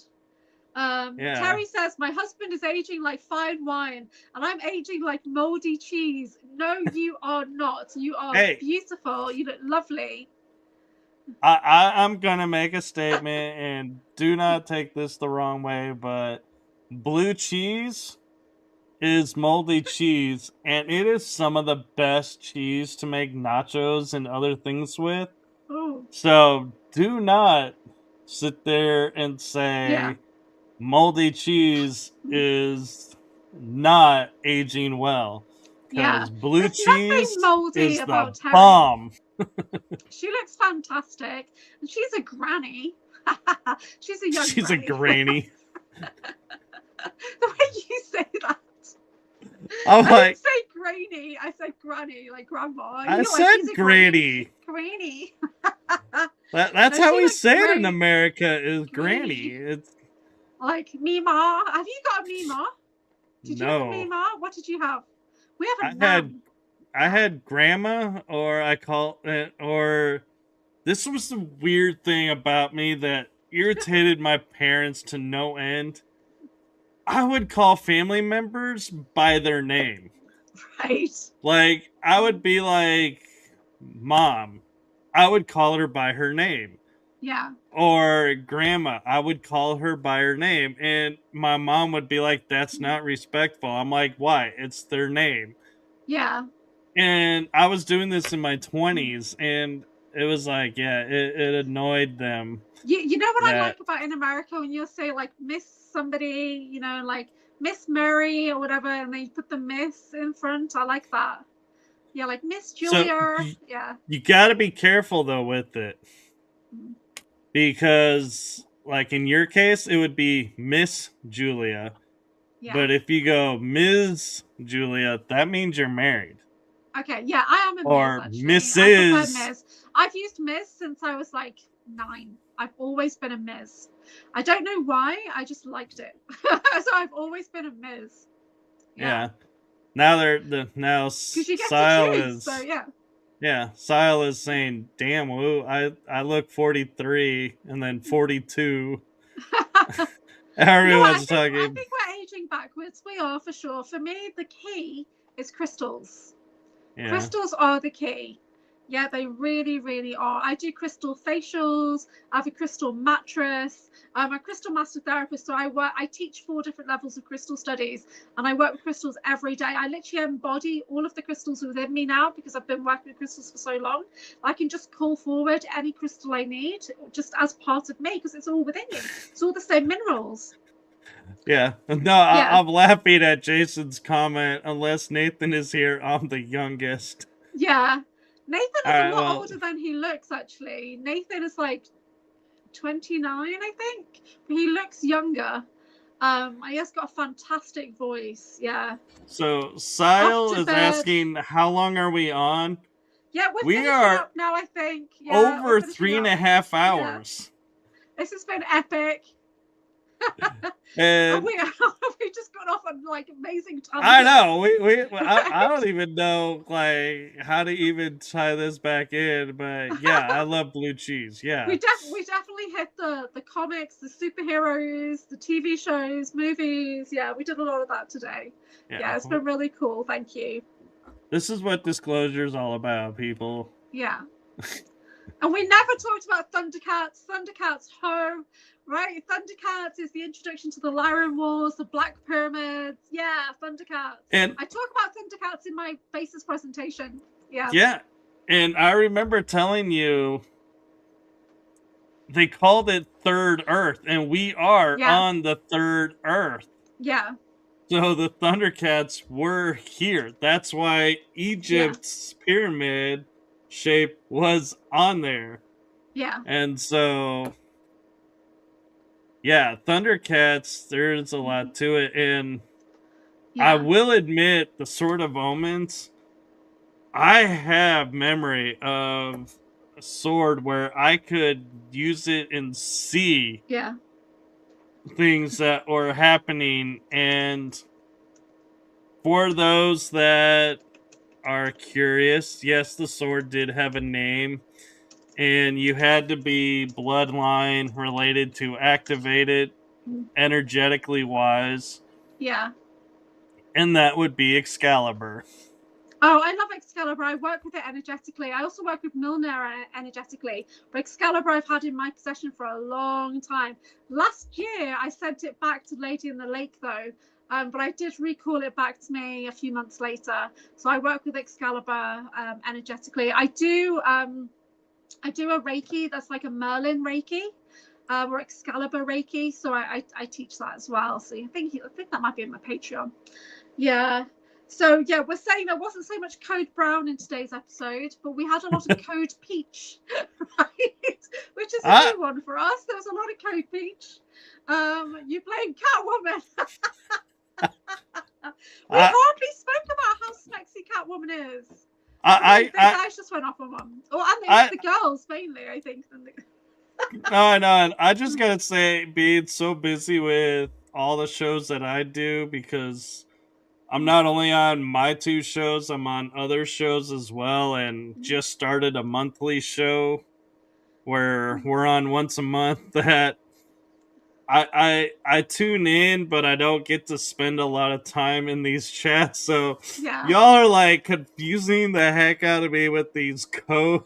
I'm like, because we've got a daily show, you see. Learning a language. So, yeah, we've got a daily show where we get together and we just talk Code Brown. We do disclosure, we do cards, we have fun, we do that early morning. Oh, I know. I've been on your morning show as a guest and being like, what are y'all talking about? I have a fantastic chat team. You do. And on my channel, pretty much everyone's a moderator because they prove that they can talk without talking Code Brown. I might have to take away some wrenches now and see if you can't self-moderate and you're going to lose your wrench. And because you can't really moderate a moderator, they've got to self-moderate. That's the problem. And there's only been a couple of times on like another channel when I've not been able to self-moderate, and Jason literally said to me, self-moderate, and I was like, I can't, this guest, I'm going to bed. It very rarely happens, because if I'm watching something and it's just not for me, I will literally just leave. Yeah, I'm not in the business of calling out other podcasts or guests or anything like that.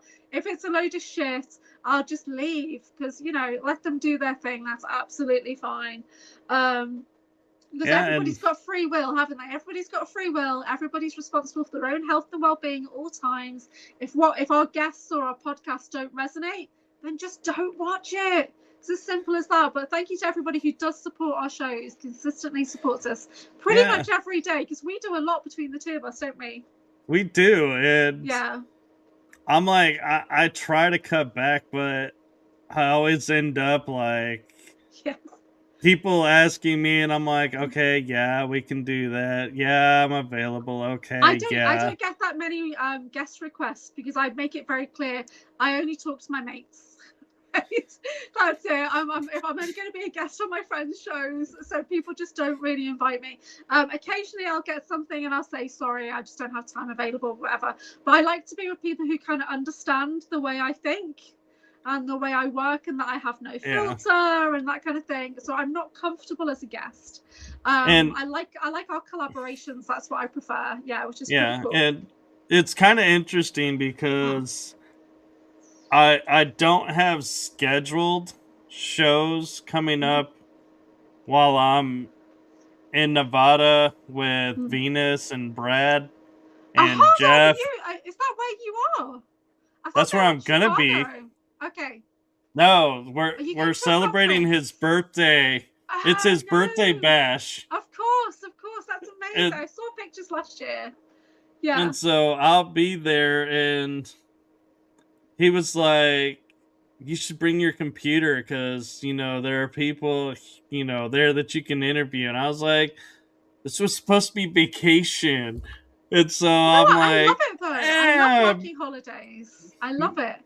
Maybe I will. Podcasts. Yeah, you're going to want to just do some like random live streams, get us all involved. Let's see what's going on there. That would be epic. Yeah.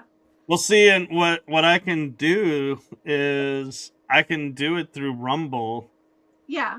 And I have a drive if I need to, but if I do it through Rumble, I just need the laptop and the microphone. That's it. Yeah. Make sure you send me links and stuff, and then I can get everybody over. That'd be really cool. Yeah, because I've got a conference, not this weekend, next weekend. I'm going to the Awaken Aware conference by Kerry Cassidy, Project Camelot, organised by the UFO Academy at High Elms Manor in Watford. So we're in a stately home in a mansion. Are you speaking again, or are you? No, I'm trading. I'm going to be trading. Slavka's joining me. We're staying together and in a hotel, and Slavka's got a talk ticket. I've got a trading ticket, so I'm going to be selling my wares and networking. What? You and I are switching roles again. Are we? Because I had a conference that was supposed to happen in August, but there was a personal issue that came up with the host of the conference. Yeah. And so they pushed it back towards the end of the year, but I'm actually going back as presenter, and this is the first conference from this person. And I kind of hinted at it earlier in the chat while you were off that at this conference, I will be doing a presentation about the dimensional forest and everything that happened. And he's excited for it. I'm excited for it. This time last year, you were the MC at Full Disclosure Now. Is that right? I was. I've been the MC at Basis Conference. Yeah. So we sort of so our work is very aligned, I think. Yeah. It is, and we are aligned with Gina. We both have awesome. moderated and spoke with her conference. Yeah. And she's got another one coming up in September. I really would like to do some of her shamanic workshops, I think, because I've been trying to encourage her to show the work that she does, like when she's opening and closing the space. She used to do that offline. And I'm like, no, I want to see it. I want to see you connecting with the fire water, calling in the winds, calling in the four quarters. I want to see that. And I think it's awesome to watch her do her thing like that. It's been so good. Yeah. It is, but some of that is sacred space, and so I can understand why she doesn't want it on public view, because it is a ritual sacredness, and so I'd like to definitely do a workshop or something with her, getting back into shamanic. I've not done anything shamanic for quite a while, actually. The last thing I did was with Northern Drum, and that was in Oxford a couple of years ago, and it was like a very deep weekend, journeying into different worlds and stuff. Yeah, and we did with a lot of drumming and chanting, and it was awesome. And we did, I can't really share what we did, but the only thing I can share with my clients is the feather blessing that I learned. It's a beautiful feather blessing. So I do work through the body with feather. and it's quite aggressive. But it's like, you know, when I talk about releasing debris from your aura, when I work with the feather with shamanic practice, it's fantastic. I love it. Yeah, it's so cool. So I'm going to be at a Wake and Work conference, not this weekend, but weekend after. So I'll see everybody over there. I'm going to try and live stream a little bit if I can. However, I've just got a vending ticket, so I'm not going into the talks, but I'm going to be networking with everybody when they get out of the talks. Miles is talking, Maria Wheatley's talking, Simon Parks is talking, Kerry's talking, and a couple of people I don't know, so I need to do some research into them. But I've just had some new business cards designed, and on the front it's got a breakaway oracle, and on the back it's got the AnchorHaven, so that's really awesome. Yeah, I'm like now that I have my show logos, like my show has official logos. Yeah, I'm starting to think about, you know, how can I turn this into like get shirts or. Look at this background. I've got a merch store. My merch store is at galacticfire.com/AnchorHaven, and that's run by Sonia Galactech. So she does all that for me, and we split any profit, which is not huge. But like this, so I've got my AnchorHaven t-shirt on right now, and we've got the Bar Ra t-shirts are there. I've put a couple of breakaway oracle designs in there, so there's like an assassin, there's like 2 kind of assassin t-shirts that you can get. There's mugs. I've got amazing AnchorHaven mugs. I will put some basis designs in at some point, because I did get permission to make basis mugs so that you guys could have them in America. But if you order from the UK, it gets created in Europe. So if you're in Europe, it gets created in Europe. If you're in the Americas, it gets created in America. Yeah, WFW. So you can get a WFW mug, and I might get a WFW t-shirt design created soon. Yeah, but there's some really, really cool designs there. So this AnchorHaven logo, that's the t-shirts of this logo, which I love it. I love this new logo. Yeah. Yeah, and I'm also like, yeah, I need to redo my cards because. Yeah. So definitely reach out to Sonia Galactic, because it's great quality stuff. So whoever she's booking that through, whatever she's using to create it, there you go. galacticfire.com/AnchorHaven. Typical Skeptic has got a store over there as well. So has Christopher Jacobs and quite a few other people we know. They've got stores over, so you can have like a guest spot store, and she just shares the profit with you because she's doing all the ordering and fulfillment and that kind of stuff. So you don't get a huge amount of profit, but it's worth it. So I just did an order for the purple t-shirt I'm wearing now. I keep going to call it pink. I did a Bar Ra t-shirt, and I ordered 2 AnchorHaven mugs to take with me to my event, so I can show off the merch basically, and people can just buy it directly from the merch store. So it's awesome. Very good quality t-shirts. Very good. Yeah. No, that's cool. And yeah, I tried earlier to do shirts, but I couldn't get the logos to go. And then I was like, oh, I tried another, Vistaprint to do it through them. And the logo, it's like only certain parts of the logo would appear and others wouldn't. And I was like, yeah, this isn't going to work. So I do majority all my own designs, but Sonia can help you because she is an artist and she's a tattoo artist, so she can help you with the formatting and designs. If you need help with that, she's really great. She's based in Texas right now. I'm actually going to be shipping the Breakaway Oracle cards to Sonia Galactic, and she's going to ship them out locally now because we've had that issue with customs come in and everything. But yeah, so there's the link for your book series on Amazon. That's so cool. Thank you, Missing Time 420. He really is top mod. I'm not joking. He's like super on it. Yeah, so good. Oh yeah. No, I appreciate it, and it's funny that you say she's in Texas because I'm in Texas, and yeah. So and a lot of people. Her plan is to trade at conferences with our merch at some point. And how cool is that? You go to a conference, you see AnchorHaven merch there. I think that'd be awesome. Yeah. So even if I'm not talking, I can still represent. I love it. Yeah. No, yeah, I agree, and yeah, I'm just like, I laugh because I have friends in the UK and they'll message me and they're like, oh, this person's in Texas, you should go hang out with them. And I'm like, where in Texas? Texas is so close by, isn't it? Everything's I forget, you could fit a lot of United Kingdoms in Texas. It's massive. I know. I think it's 5 to 7. But they're all like spread out across Texas. Yeah. Yeah, I think there's like 5 to 7 full UKs will fit in Texas with Yeah, that's space mad. left over. And Because it's like, you know, the new conference that's in Michigan, Disclosure and Mackinaw's coming up. And like Rob is saying, oh, yeah, that's nearby, maybe 4 to 6 hours away. Now, for me, that's the other end of the freaking country. yeah, So when I went down to visit Miles, that's a 6-hour train journey for me, basically. So for you guys, like 6 hours is like going to the other end of the state. It's like insane. Yeah. well, and what's funny is, so this is how where I'm located to Texas.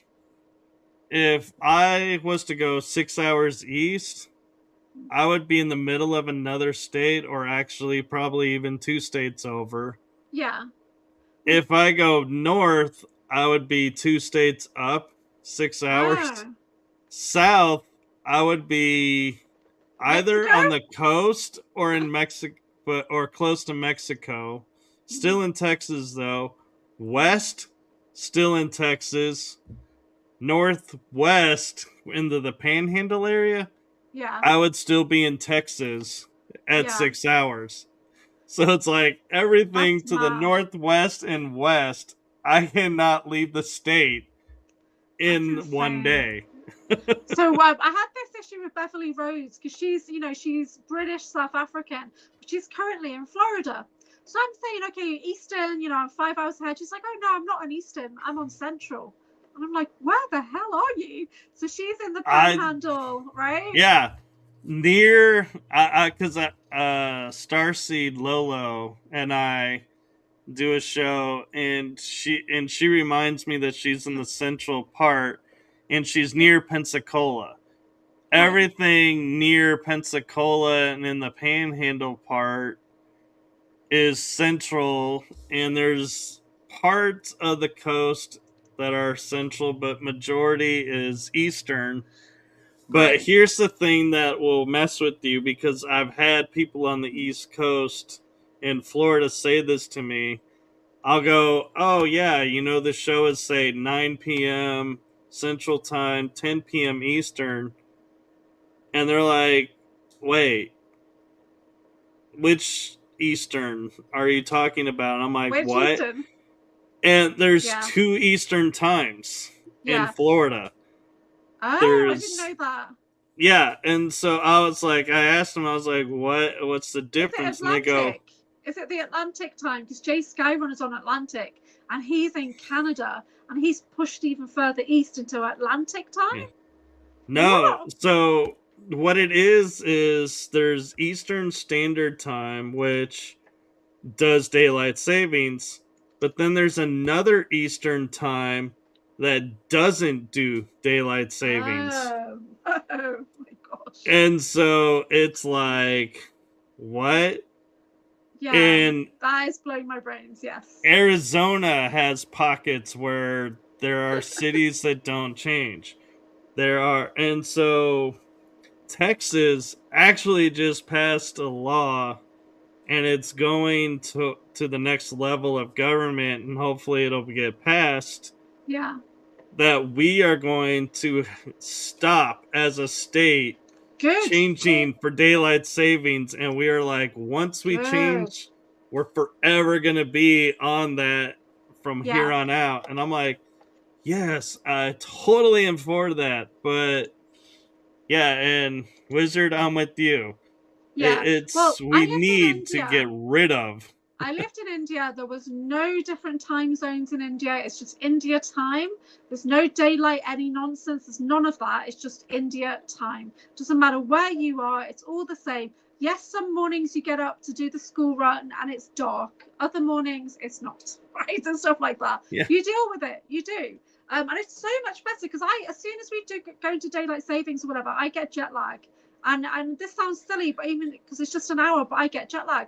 If I do a flight, no matter how long that flight is, I get jet lag. I do.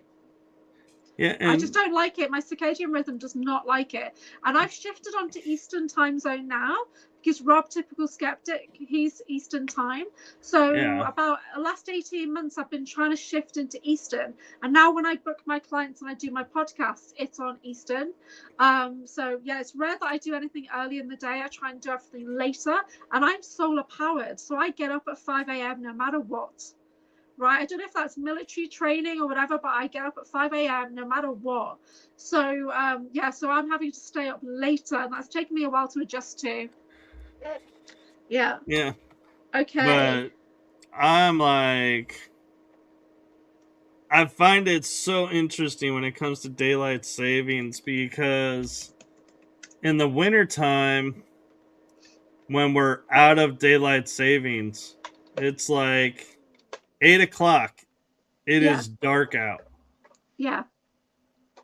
In the summertime, 8 o'clock, it is bright as day out. It's like another couple hours before we really get dark. Yeah. And I'm like, how is this gap doesn't make any sense, so large? Yeah. It's like places in Alaska where it's sunny all the time. Right? I know. That messes with my head as well. You have to have the blinds in. Yeah. Yeah, you have to put up the blackout curtains. Yeah, that movie, The Proposal, and she's like, well, I can't sleep in this, and he's got these full blinds that come down. Yeah, that's so cool. That's a real thing. 6 minutes, and we're on 4 hours, Michael Kopf.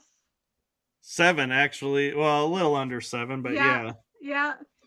I'm like, I don't think this show will be removed as the record-holding episode. Yes. For a long time.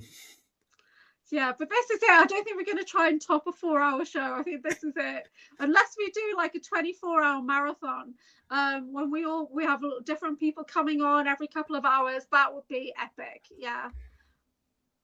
Andy Decodes, Alien 8 UK, he does that. Yeah, I know he's done. Has he done it? Was it coming he's up done today? 24, or he's done 48 hours even. Yeah, I think it's coming up this weekend, Andy Decodes, yeah. Yeah, still Cola's saying, Lordy Lord, new record. Oh, it's next week, is it? Next week. It was this week, yeah. I actually co-hosted one of those.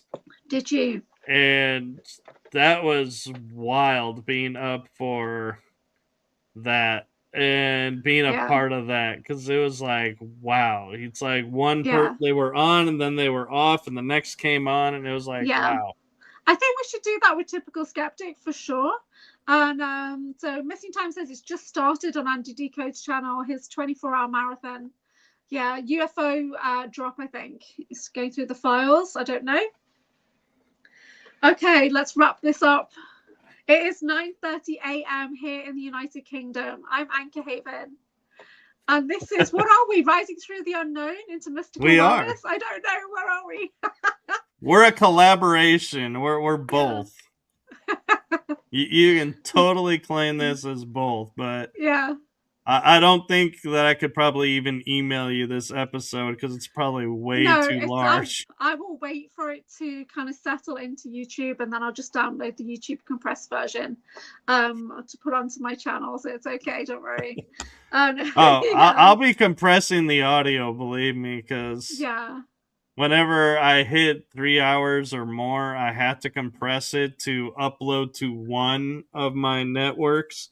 So it's going to be interesting to figure out how much do I compress this audio to fit. Well, you just cut me out. Just cut me out. It's all nonsense. The energy that anchors. Oh, the energy that anchors us. Yeah.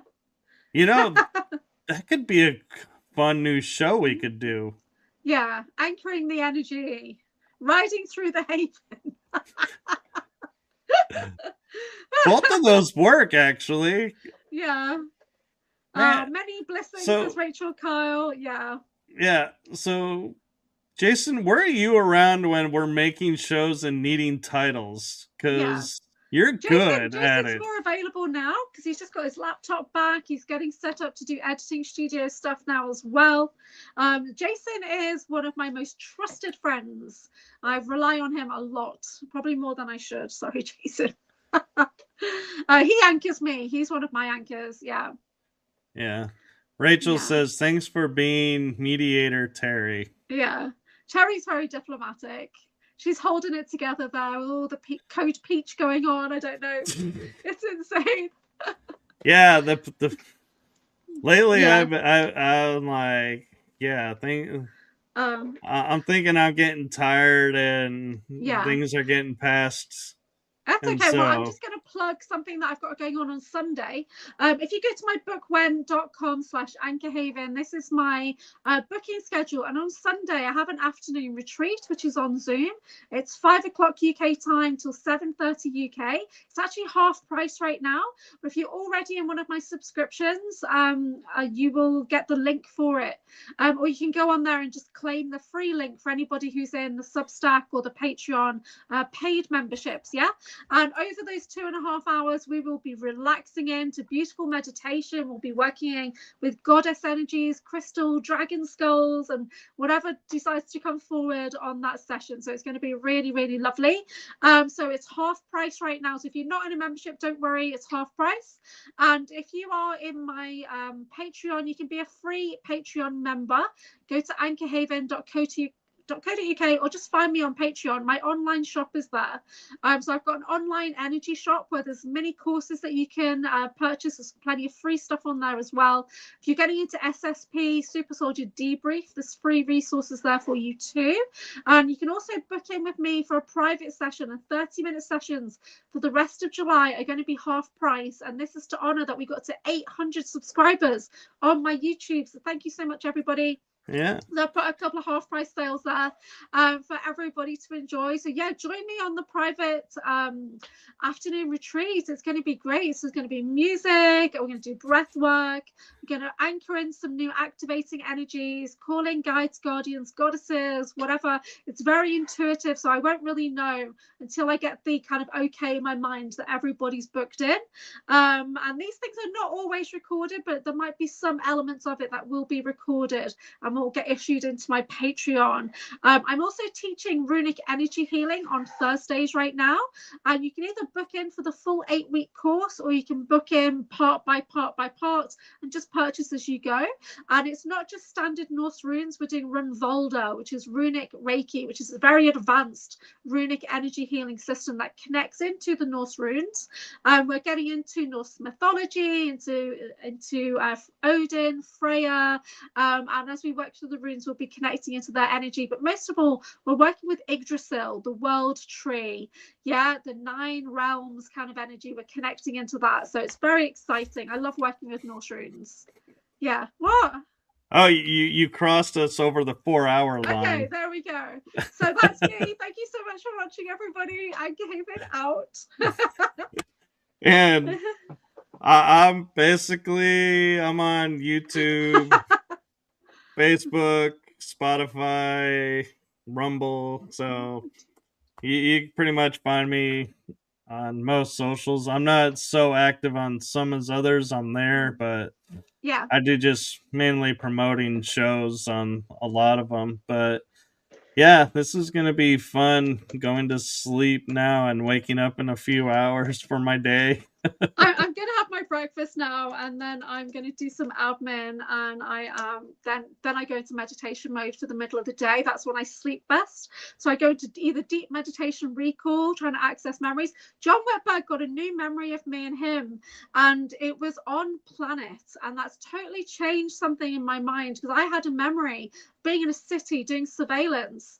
And now I'm thinking that city was on planet, not off planet. So he saw me in London, in Hyde Park, and I'm dressed like a homeless person in this memory of his.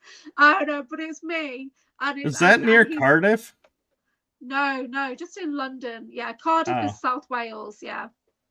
Because for some reason I was picking up Cardiff as you were talking about that. I do have clones in Wales, so that's probably what you're tuning into. Ah. Because the last clone sighting in Wales was in was just in south of Wales in Bristol. Yeah, I've got a lot of clones everywhere. So No, I'm laughing that it's like we have, you know, like we do train spotting, we do, you know, different things, and you're like, it's clone watching. Yes. I call it clone slipping when I slip into their minds. But if anyone sees me anywhere, please let me know so we can document it. Because it's guaranteed not to be me. I am the Orphan Black, so do go check into that. What that means. Yeah. And okay. This is interesting. LinkedIn is saying it's having issues now, and so it may be the length of the episode. Yeah, we've got too long. It just started, so all right. It's a marathon, Haven. Thank you so much for joining us. We appreciate you so much. Yes, and thank you to everyone for participating. And I do say a heartfelt thank you to Julia and Jason for moderating. And since this is my show, I am going to take a minute and just say to Julia, you know what's coming from my heart and the heart of my shows to you. Yeah. Thank you for what you're doing for everybody and for humanity and for the programs. It's appreciated. And no matter what anyone says, be you, and you know who's got your back. Yes. Thank you. Thank you for hosting this space. Yeah, I appreciate you. Yeah. Yes. All right, and with that, everyone, we are going to say good night, or actually, might as well say good morning because it's morning for everyone now. All right. Have a great weekend, everyone. Bye-bye.